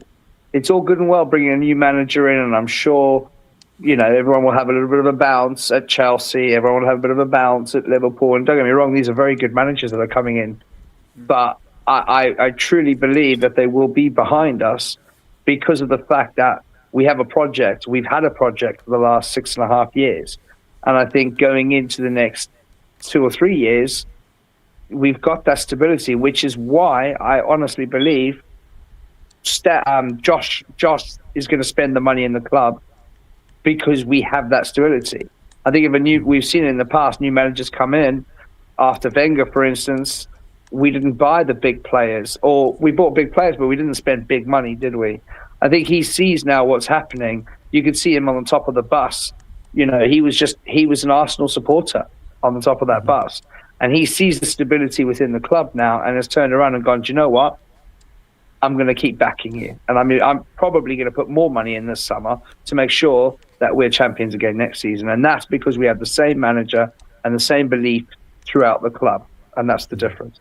Yeah, I think so. What gave me hope is yesterday in the NFL, Josh traded for one of the best defensive players in the league. And I think he's going to bring... Gabriel's gone to NFL. I'm just saying. That's breaking news, that isn't it? Bloody hell. Gabriel's gone to NFL. Yeah, I know. Bloody hell. Sorry, mate. Couldn't help it. Yeah, of course. But yeah, that gives me so much hope. Like, day after he wins the league, dude's negotiating to get like the best player in the league. So it gives me hope. Yeah, I know limited about NFL, I'll be honest, but good for the Rams. But I have no idea. If Tony was around, Tony would understand what the hell you're on about. I haven't got a blimming clue. But Matt's asking here something about Cesc. I'll be honest, look, just because Arteta signs a 3-year contract doesn't guarantee him no sacking offence in those 3 years. Look, because if we have a slot season next season, no offence to Chris, but Chris will understand what I'm on about. But if he has a slot season next season, he's gone. No ifs, buts, or maybes. That is a poor outcome for what we're going to be doing this summer. So he won't be here, and then we'll go and get Cesc. It's as simple as that, in my opinion. Obviously, in 3 years' time, who knows? But I do think if everything falls out in the way it should do, Arteta goes and Cesc comes in. But we have other options, so I'm not concerned if Cesc obviously goes to another club in that time. I was going to say, do you think he'd ever be tempted by Chelsea? Possible, but he really does love the Arsenal. And we are constantly in contact with him as well through certain people, hierarchy level, way above Arteta. So we are keeping in very close contact with him. Hopefully not Barca. I don't think so, because I think Arteta's the one for him when Hansi Flick goes. I think Hansi Flick will be there for 3 years. I don't see that changing, because I think Barcelona will be very good for the next 3 years, personally, because obviously I get to see what they're going to do as well, business-wise. So they're going to be good. Yeah, with the Saudi investors that they got, like when I saw that the other day, I was like, because I remember when Neil put it in I was like, oh, they don't have money. It's like, I had to put it in as like, Saudi owners, like, I was actually surprised when I saw that they have been, you know, they're being heavily invested now by Saudi owners. I'm like, well, look who they're looking at. Alvarez, they're looking at Diaz from Man City, they're looking at Guardiola from Man City, you know, they're looking at Bernardo Silva, you know what I'm saying? So they're looking at players to say, yeah, you know, they want to go all the way in terms of the Champions League, but Yeah, but it's going to be very interesting. It's going to be very interesting summer in terms of, obviously the World Cup's going to, just, Yeah, I think I've explained it to you guys. It's going to be certain waves this transfer window. It's going to be a very weird one, and all of a sudden there'll be a tsunami of just a mass amount of business being done. But the World Cup is going to be kind of a weird one. There's going to be a lot of whirlpools where things are just being rotated around because, unfortunately, the journos have been told to focus on the World Cup. Which again, this is why I don't like this World Cup at all, because even the press are being controlled about what they can talk about, which I don't agree with personally. And Raja, I'm not having a pop at your country here, but there is too much interference from FIFA with a certain person that has a problem with hair over there. It's going to be poor. Yeah, like there's already media coming out saying the hotels aren't selling out, the tickets aren't selling out. There's corruption with all the stuff they've been taken to court. Yeah, these people's words, not mine. I'm not getting any trouble. This is not my voice. The semi-finals is in my city, so like it's still going to be. I don't think it's going to be a very successful. Well, there's a court case in New York on it, isn't there? Yeah. I am going to a couple of games, so I'm hoping those games are good. Hopefully England isn't one of the games that I'm going to. But. Come on, man. I apologise if it is. I apologise if it is. I'm not going into this, Dylan. I will see you Friday, though. Or is it tomorrow? I think it's tomorrow, Dylan's on the show tomorrow, me. Tomorrow. Need to... Right, please do... DJ, and please sort it out. I'm not going to get into the rest of the comment. I know what you're on about. It's all good. I know what you're talking about. Probably everyone else doesn't, and that's fine. But I look forward to seeing you there, mate, because I do want to get you on the show. Because I've been entertained by just your comments, so I can't wait to actually speak to you on stream at some point. Just about getting the players, how they're coached, how they move the ball, exactly. Don't be too shocked. Now, this is no guarantee, but don't be too shocked if we have a new coach that comes in this summer.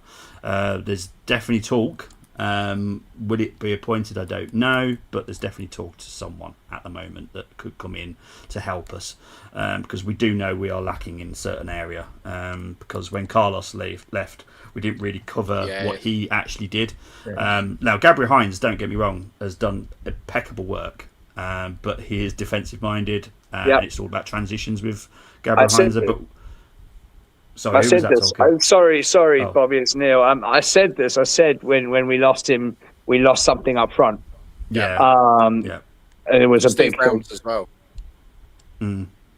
Yeah, exactly. That's another coach that we lost. Didn't replace him either. But it won't shock me if we get a new coach coming.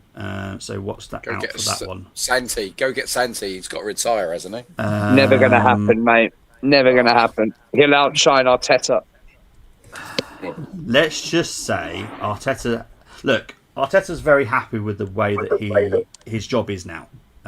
So don't get me words twisted in this. He's not under any threat or anything like that. It's very good now, which is great. But the decisions are not down to him anymore.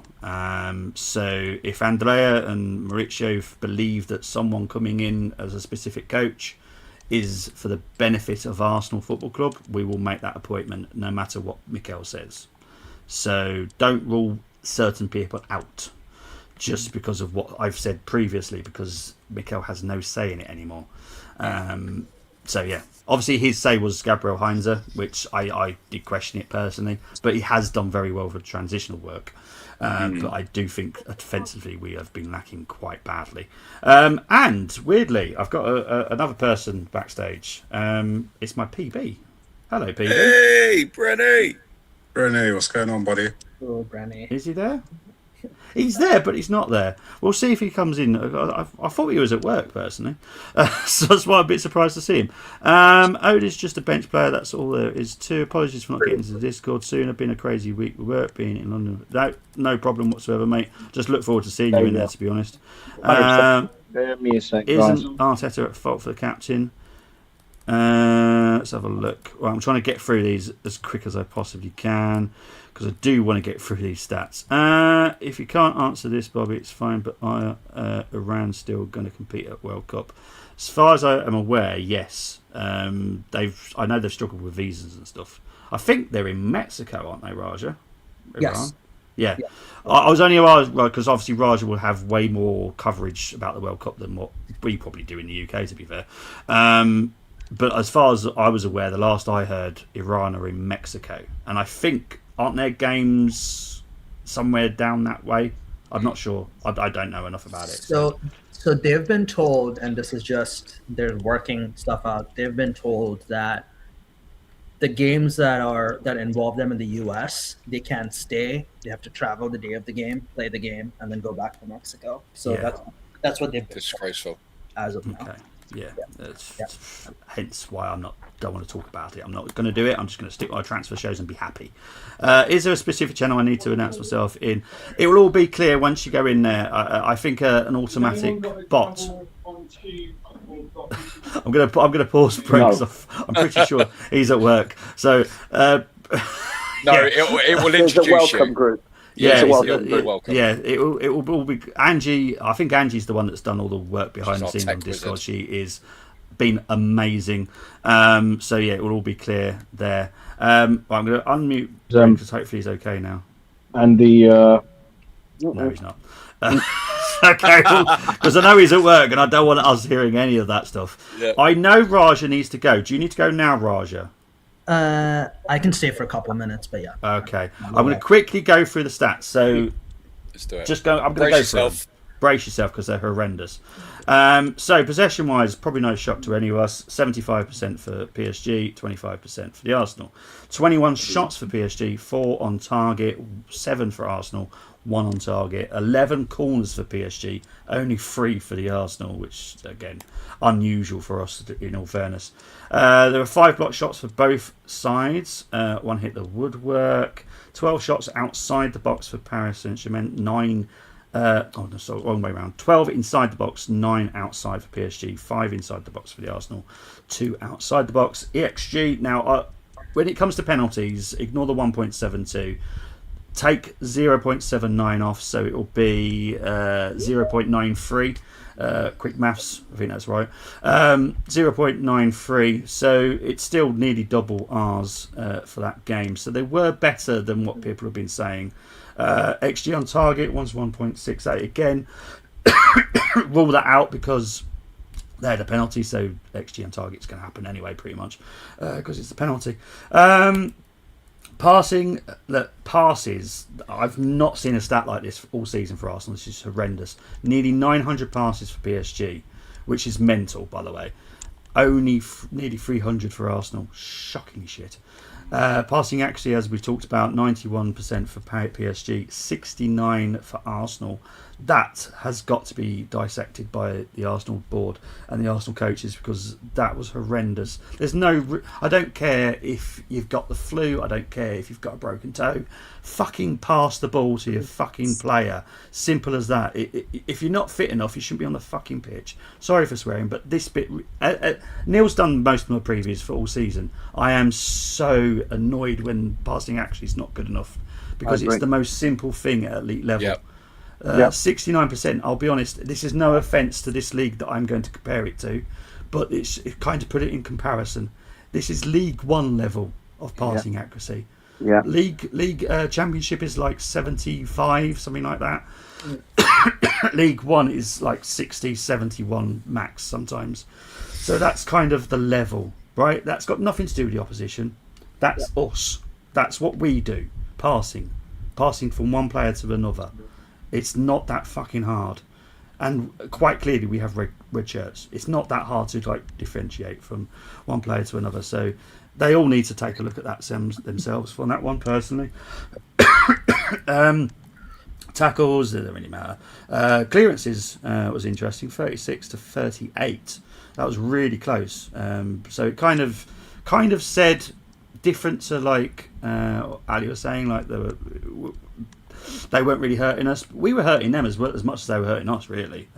So it was kind of evens. Jules, again, that's something that's my pet peeve. Jules, is there a second ball stat, Bobby? Oh mate, don't We tell me were balling. the second ball start was just atrocious. Do you ever want me to be able to do these slides? Because people want me to do second assists. Now you want second balls. No, just second ball. Second ball is like effort to get there, isn't there? And I Bobby, do you want the amount of air in a ball? Do you want to know those stats? I want the PSI of every ball in every moment of play. God.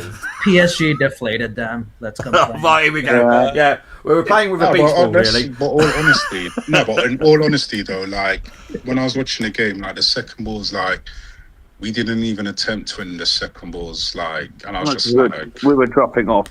Yeah, exactly. As soon as we scored, it's just like 10 men behind the ball. Defend, and like I didn't see no counter attack, which is why when I looked at Eze's body language, was he upset that he didn't start that game? Because personally, I thought we'd have gone with Gyökeres, Eze, Saka and Trossard, in terms of that front four, going forward. And again, not the type of football he was going to ever play, was it? Yeah, and again, the subs were late as well in terms of, bringing on the subs like Trossard, like, that Mosquera's on a yellow card. Take him off and bring on Timber. Yeah. I think if he'd done that before, I think we would have won the Champions League. But again, the performance, I think it was a bit better than what we did in the Carabao Cup. But again, it was still just like, really... And that just hurts me that they were there for the taking and we didn't capitalize. And like, I'm just praying this summer that we see something different going forward. That I'm on the edge of my seat. I'm all screaming. I'm like, gee, like I spoke to him the other day, and poor brother lost his voice. Trust me, man. Lost his voice. I spoke to him. He's just poorly, people. I was sat there with G and Ali watching the game. And let me tell you, there was a lot of screaming at the TV. In fact, I can't tell you how many cigarettes I went out and smoked during that game because I just walked out and went and had a cigarette outside. Brian, mate, like as soon as that penalty went in, people were just like, nah, I'm off, blood. That's how emotionally invested, we were in terms of that game. Like people was just like, nah. People are in tears. People are just like, nah, I'm gone in it. Like, they couldn't take it. It's just like, but,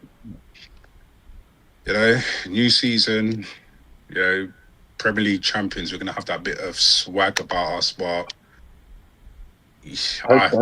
Bobby was saying that, the system's going to change. So, Bobby, when you say the system's going to change, are we still going to play the 4-2-3-1, 4-3-3? Yeah, that's not, it's more...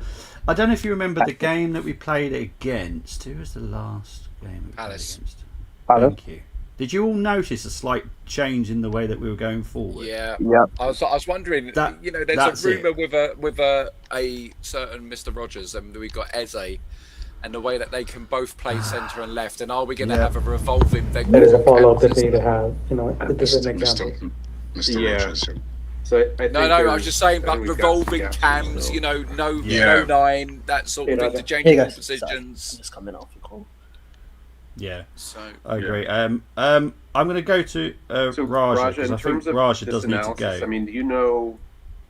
I think he might have already gone. Has he got some? Do you know what's still left to do for them? Like we were just taking a quick look. Yeah, I think it is Raja. So I'm going to mute Raja. And I will also thank Raja for coming on because I've got a feeling he's taking part in some kind of seminar or something. I'm not 100% sure, but I can definitely hear another voice. So I'm going to remove Raja, and I will make sure we all message Raja to say thank you for coming on. But I've got a feeling he's got a seminar or something that's going on right now, so I'll remove him. Nick, also, I did notice that you also need to go. Do you need to go out now before I move on? What I will do, I'll love to leave you. Thank you for the show, Bobby, and the invite. Urge everyone to please like, share, and subscribe. And maybe, Bobby, you'll get through your stats. So nearly there. I'm nearly there. Go on. I will stick it out. You sure, mate? Yeah. I'm not that far from the end, to be fair. Because these are the final two. So the top performers. This is UEFA ratings, by the way, not mine. This is UEFA ratings. They use a whole massive computer that draws all this off.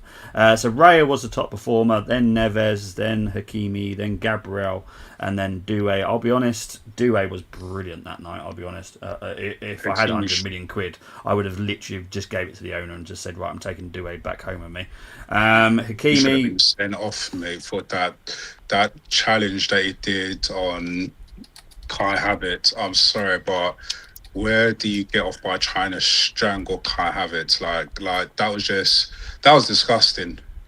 That was disgusting. He tried to, like, when Kai Havertz was going for the ball, you put your arm around his throat like you're ready to strangle him, and the referee didn't blow for that. Like, there's no consistency in terms of, is it UEFA, in terms of stuff like that.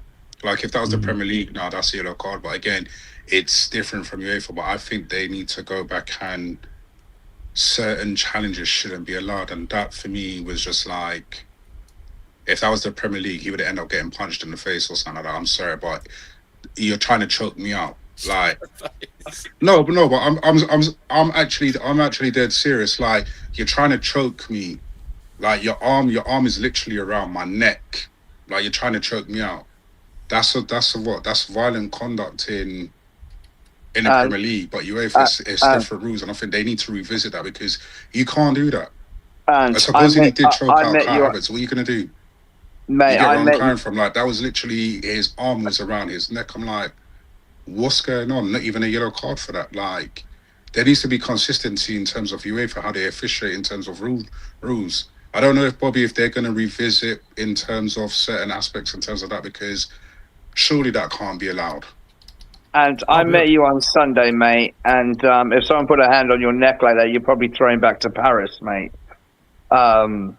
You know, so I agree with that. But I think maybe let's let Bobby get to the end of these stats, because I want to talk about the referee a lot. Fair enough. So the final slide, and then I'll let Nick go, is unfortunately touches, and unfortunately it's not good reading for us as an Arsenal fan.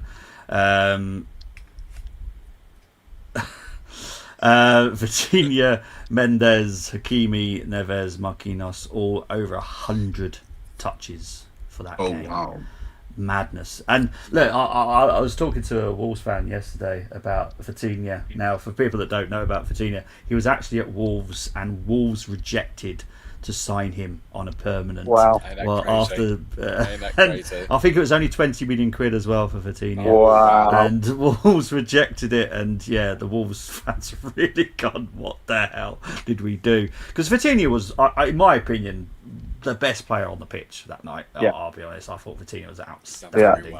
But yeah, Nick, now we are through the stats. The only thing that's got to happen now is the... Thank fuck for that. Oh, actually, there's some breaking news for you, Nick, and this is going to be really interesting for you. Here we go. DJM is now in the Discord, so thank you very much, DJM, because I've just seen his notification come in. So he is now in the Discord. So welcome, DJM. That is breaking news on this show. So thank you, mate. I'm going to make a big deal out of it because I want to see you in this Britney's wig. I'll be honest. 100%. But yeah, Nick, thank you very much for coming on, mate. Take care, everybody. Where can they find you, my mate? Here on the Football Takeover, when Brenny's doing these things on there as well. So yeah, I just want to ask you all, please hit the like button. It helps the channel out. And if you like the content and you are impressed with my lack of talking ability, please hit the subscribe button. Love you and leave you. Stay happy and healthy, and catch you on the next time. Thanks, mate. Appreciate it. Take care, guys. Nick. Bye. Bye, Nico. Bye. Right, and before we go into the starting lineups, which will be the ratings, I'm just going to quickly double check the messages. No worries, mate. See, PB was sent into the office. See, he's a dodgy fella. He is. But I tell you what, mate, what an absolutely amazing guy. He was the first guy I met when I got up to London. Went straight to OG, had a beer with him at 11 a.m. in the morning in the pub. It was wonderful. Yeah. Absolutely wonderful. Good. Right, I'm going to move that one because Ant's back on that one. Right. Come on, I can't hear. Can you not hear, mate? This is honestly. I don't know. StreamYard does not like Ant at all. I'll be honest. don't think he likes him at all. I don't know what it is. I can't work it out because I think it only happens to Ant as well. Yeah, it doesn't happen to me, mate. So it does happen to you as well, Dodsy? No, it doesn't happen to me, mate. Right, let's see if Ant can hear us now. Can you hear us now, Ant? Yeah, I can hear you guys. Right, let's try and get through this whilst Ant can actually hear us. But I do want to cover Daniel's performance as the ref, because obviously Dodsy want to cover it. So I just want to hear what Dodsy said, because I have obviously spoken about the ref, and I do think it was actually a good performance. I did say that I think what possibly could have happened from first half to second half regarding Saka should have been a penalty, but there we go. But we'll see what happens. But Dodsy, what was your opinion on Daniel? Mate, like, do you know what? Like, I actually think in the first half, watching, I sat there and I thought, ref's having a good game. Yeah. But I just feel, I don't know what happened in the second half.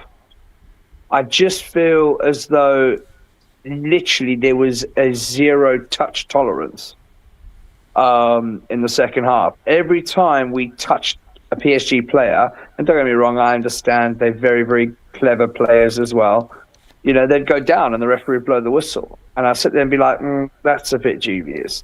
And it probably felt that way because PSG were on the ball more than us, that every single thing went PSG's way. Yeah. And from my opinion, I do think it was a penalty against us. I do think it was a penalty. I think it was the correct call. I thought there was very minimal touch on the player, and obviously Moscow did get the ball as well, but he took the player first. So I do think that was a penalty. I think it was the right decision. But I'm with Noni, look, it's a 50-50, isn't it? I personally think Noni gets his body in front of the player, and then Noni grabs the arm, but I do think there's a bit of interlinking from both. But I do think he runs him over anywhere else on the pitch, and there's a free kick there. So, from my opinion, there's a lot of touch, a lot of non-touch tackling that the referee was blowing up, but then he let something like that go. I'm guessing he did check with VAR. It was a very quick VAR check if it was. But there was also seemed to be a handball as well that I thought was a penalty as well. But other than that, Bobby, I just, I don't want to come on here and sound like sour grapes because, PSG, in the end, they deserved to win because they won the game and they were the best team because they won the game. It's as simple as that. But I do feel as though, I don't know what went on in the second half, and obviously I didn't hear your take on it, Bobby, so I'd love to hear your take so that I could hear it. For you, mate. Yeah, I'll quickly cover it for you, just for you. So for me personally, I spoke to a lot of people about this as well. We all felt it was actually a free kick, if anything, which VAR cannot overrule. So if he did go to VAR, they would have probably said that to him. Now, I know that there will be a report given at the end of this week, which will go to IFAB. And I'll be honest, if anything comes up there where, Anthony's issues and your issues are raised in that, I will be honest, I will message you in Discord and say this is what's come up. But from my opinion, I thought the ref did well. I did think that Arsenal have fucked up ourselves with this time-wasting lark, and we were punished for it in the end, and rightly so, because I think it's a joke that we keep time-wasting. We're literally time-wasting from the 10th minute. It was ridiculous. So, yeah, for me personally, I think Saka should have conceded a penalty because that was double handball, in my opinion, not just one handball, double handball. And obviously, I covered that. It's a different rule in the Premier League. So obviously, in the Premier League, we would have got that wouldn't have ever have been given. But in UEFA, normally that is a penalty, a stonewall penalty. In all fairness. So this is why my theory is I'm not sure because obviously I'm not aware who speaks at Daniel at halftime, but maybe someone spoke to Daniel at halftime and said you've made a bit of an error here, which is possible. I don't know because I'm not aware of these conversations at halftime. But like I said, I'll see the report at the end of the week and I'll see what they say. If anything is questionable, I will be honest to you guys and I'll say it in Discord and say, look, this is what's been raised. They will look at it and they might make a statement that if anything was wrong, but I'll be honest, right now I don't see it personally. Do you think errors were made? Bobby, do you think that, and again, It's just I'm asking an opinion, not a fact. Do you feel as though the Noni incident may have been chalked out by the fact that the Saka may have been missed, the penalty?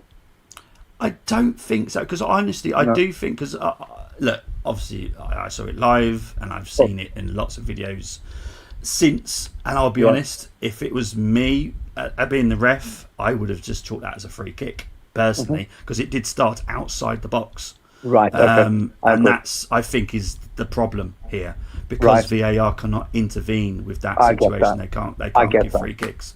So that's what I think might have happened. Obviously, I'll wait for the report and I'll let you guys know about I appreciate that. But yeah, right. I do want to give player ratings. I don't care how hard they are. But obviously, I think we talked about the starting lineup. So blah, there they are. They're lovely, blah blah. And I'm going to keep Arteta holding the trophy until we're not reigning champions anymore. So enjoy the picture. As simple as that. I do want to comment about Marquinhos, because Marquinhos is one hell of a gent, by the way. If you don't know about him, he is one of the nicest players you'll ever meet in football. Because obviously he did not celebrate with his teammates because he was more concerned about Gabriel, which was beautiful. And that kind of cements everything I've ever known about Marquinhos. He is a true legend, and I wish him all the best because he's such a nice bloke. So yeah, big up to him for doing what he did. Right, so let's do player ratings. Ant, can you hear us still? Are you okay? Yeah, I can. Cool. So I'm going to try and go through this as quick as possible, so no need for explanations on what you give them, because I want to make sure Ant stays in the stream for as long as possible to get through this. Raya, I'll start with you, Van. So what's your rating for Raya?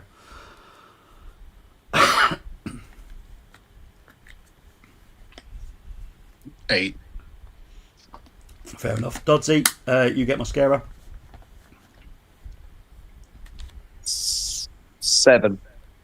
Fair enough. Saliba with you, Ant. 8. And before we move to Gabriel, can we take away penalty issues and misses out 100%. of the equation? So just 100%. rating for the 120 minutes. So obviously, Dodsey, you get Gabriel, because obviously there was no reason for that. But No, I being appreciate that. because of a No, he wouldn't have been anyways, mate, because that's, I mean, in my opinion, he shouldn't have taken one. But anyways, that's besides the by. I thought he had a tremendous game, so I'm going to give him a 9. Thank you very much. Ant, you get Hincape, or Blue Moon, I like to call him now. I'll give him a 9. Yeah, fair enough. Rice with you, Dodsey. Incredible, just constant. I'm going to give him a 9. Okay, Lewis Skelly with you, Ant. I'll give him an 8. God. Dodsey, sorry, this is just how it works out. Odegaard. I'm going to give him a 4. No, fair enough. I'm not going to disagree with you on that at all. Saka with you, Ant. 6. Definitely not going to disagree with you on that one either. Trossard with you, Dodsey. Yeah, I hardly had the ball. Yeah, I'll give him a 5. Okay. Havertz with you, Ant. 6. 6. Timber with you, Dodsey. Came on far too late, but when he did, he was timber. So for what he did, I'll probably give him an 8. Okay. It's not going to be a good one. And Gyökeres. 6. Yeah, I think that's being generous. That was 9. That was not his night. Martinelli, Dodsey. 4. Yeah, I can see that. Madueke, were you, Ant? I don't know. I thought he did well when he came on. 7. No, fair enough. Eze, were you, Dodsey? Oh man, one of my favourite players. I'll give him a 4. Okay, and finally, Zubamendi, were you, Ant? Give him a 6. Okay, and you'll understand why I want to rush into that, because the main person that should be scored on this is this man. Look, thank you very much for winning us the Premier League title, but that tactical I'm gonna go on the fact that he's not holding that trophy up right now, and I'm purely going to judge him on the Champions League game. So you're both going to score him on this one. So I'm going to start with you first, Dodsey. For what I saw, it's a difficult one because. Well, yeah. I mean, I was pretty toast, to be fair. But that night ended up at 4 a.m. in G's sister's house in North London. Okay, there's a story there somewhere, people. There's a story there. It's a long story, actually. So what I will say is, defensively, I thought we were so solid. I don't know if I can attribute that to Arteta because of the pure fact that we're always defensively solid. All season we've been defensively solid. So I'm going to take it from midfield and upwards. And on that, I'm gonna score him. This is a kind 4. Okay, fair enough. And what about you? Boy, what can I say? I have to agree with Dodds on that one. I'll give him a 4. Yeah, again, defensively solid. Gone through the whole Champions League without losing, but the attacking third in terms of the lineup, I would have, players I would have put in, but yeah, he gets a 4 for me. No, I've got no issues with that at all, to be honest. I do question him in finals after the City one. I was pissed off with that City one, I'll be honest. Yeah. But I didn't think it would be like that in the Champions League. And for all the people, all the delegation that I spoke to pre-game, really confident. As I said, they were putting Arsenal as favourites. They were all shocked by that performance. And look, I know enough about football where I can get away with, talking about it. But they are geniuses when it comes to football, and if they were shocked, that worries me.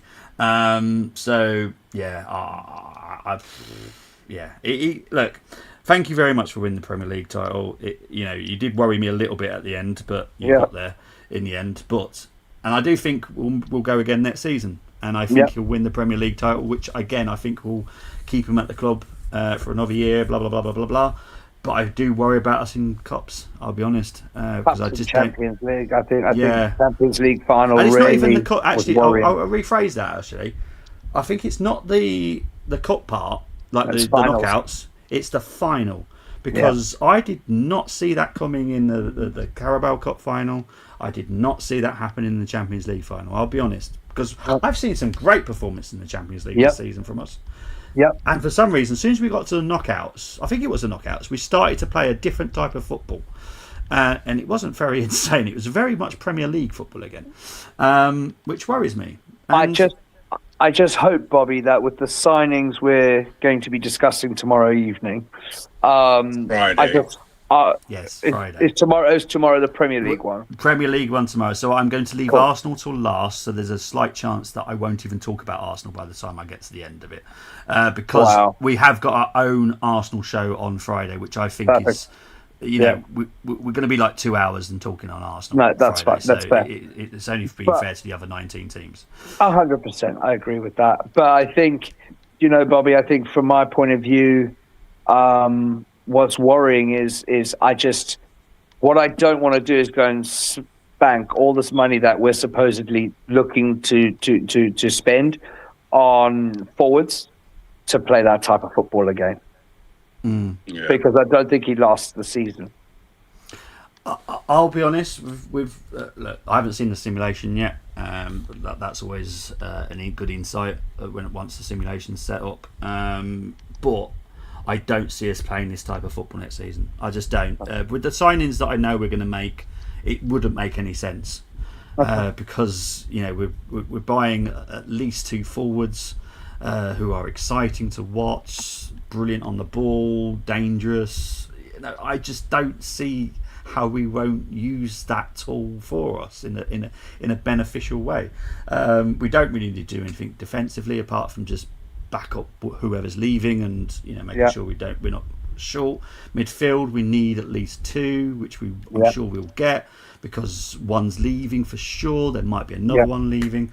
So forward wise is what we're concentrating on. That is the majority of our money is going on the front line. So I just don't see how we can. And I'll be honest, if we do, I'm the first one that's going to be emailing going, what the fuck are you doing? Well, you're wasting his I talent. agree with that because I didn't expect it with Gyökeres up front this season.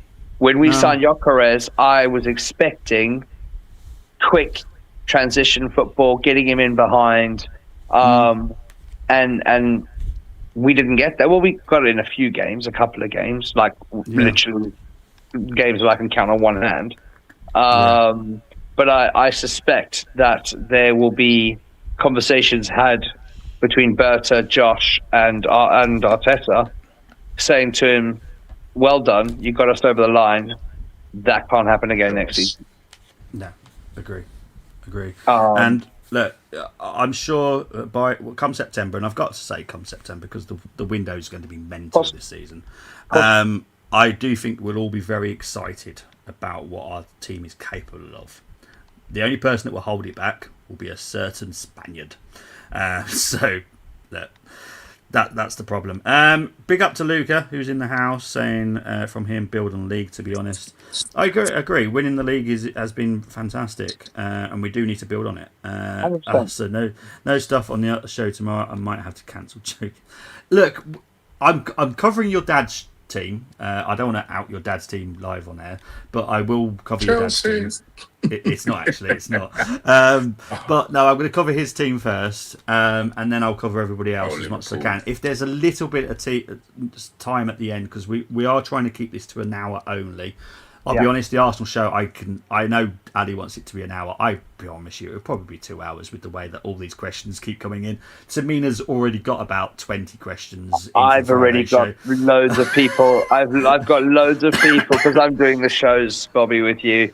I've got loads of people already DMing me questions to ask you. It's going to be a 2-hour show, people. Let's be honest. So tomorrow's an hour. Friday will be 2 hours. Okay, so you have 2 hours of Arsenal on Friday. Big up to social. One common denominator in these big games. It's Caverts. Lepers don't change the spot. He's shown us who he is. Big up to Cash, saying man like Anthony. Big up, lads. Big up to Cash. But guys, we are going to wrap it up. We've gone over 2 hours now, but that is the final match reaction done. G obviously called out sick on it. I didn't want to have to do this, but you know me, I don't want to go hiding after we don't win. So we did it as soon as we possibly could. But thank you very much, everybody that's joined us. Raja, Nick, Brenny for a very short time whilst getting told off by the sounds of it. Big up, Brenny. But Anthony, where can they find you, mate? The Discord, Football Takeover Discord, on X, on Instagram. That's where you guys can find me. But more time I'm here, on the Football Takeover. Like I said to the guys the other day, it's been a pleasure to get to meet Madrid, some of you guys, face to face like I did at the parade. So big up to, Neil, G, Odyssey, Brennan, Connor, and some of the guys that I did meet, for the first time, face to face. So that's where you can find me. Okay, thank you. I've just realised something. So Anthony's managed to turn up. Dodgy's managed to turn up. Ali's managed to turn up. Obviously, Brenny's at work, so Brenny gets out of this. So is G a lightweight? No, mate. I'm joking. I'm telling you now, mate. I'm telling you, mate. G was on another level at the parade. G, I've got to give him all credit, man. G was on another level at the parade. I got to tell you that all I heard all day was Red Army. I think that's all I heard all day. Yeah. And I must tell you, I may or may not have purchased a bottle of rum on the way there. And put it this way, Anthony doesn't really drink, and I drove home So there's there's one person that got hold of a bottle of a very nice bottle of rum. Okay, Trust fair me, enough. my voice went on Monday when I was in the work. My voice just like, Oh, yeah, my voice was gone because we got lost. Actually, not lost, but mate, we couldn't find our way out because they were still doing the parade. When we left about 10 minutes after you. yeah. Like me, Ocean, all of us, like everywhere was just like, yeah, couldn't get anywhere. Couldn't get anywhere at all. Places were blocked off, but yeah, that's what I'm saying about it. Nah, it's all right, mate. Honestly, but I've known G for a good few years now because obviously we worked on previous project together, and honestly, he's an absolute ledge. I love G to bits. But I just thought it was funny that he's the only one that's not managed to make this show. So, and I was just putting two and two together, you know. But no, I love G. Honestly, I know what he does for a living anyway, so I know how hard that is as well. So, but Dodsy, thank you very much for coming. Where can they find you as well, mate? Yeah, you can find me here on the Football Takeover. Thank you for having me on, and big up everyone in the chat, including Chris, who, yes, I did do a little bit of a preview with Brenny before the Champions League, and I did admit that I didn't want Slot to leave. I wanted Slot to stay another season. So sorry about that, Chris. But no, yeah, find me in the Discord. Always around in the chat, and if anyone wants to get into the Discord, there are a few of us admins that can add you guys and send a link to you. So if you just find us on X or something, we can send you a link. Or if you know anyone in the Discord, we can send that person a link and can send it to you. So just give us a shout if you need to get into it. I appreciate it. And Bobby, I just had to ask, because I did say in the Discord earlier, I would ask for a cheeky little Bobby Bomber, if we can have one tiny little snippet for Friday to keep the boys going. There is 5 in green currently. Wow. 1 is English, 1 is French, and the other one is... Oh, hang on, give me 2 secs. South American. I am not... Oh, by the way, I do want to cover this South American because I have been told that people have come up with a theory on who the South American is. Hincapié does not count because Hincapié has already been triggered as a permanent signing. People did say that. Please, yeah, I've been told that people have been believing this is Hincapié. No, Hincapié has already been triggered, so he's not on the system. So I will not push you. I will not push you any further, Bobby, and I appreciate that. No worries. No, I appreciate that too. Apology accepted.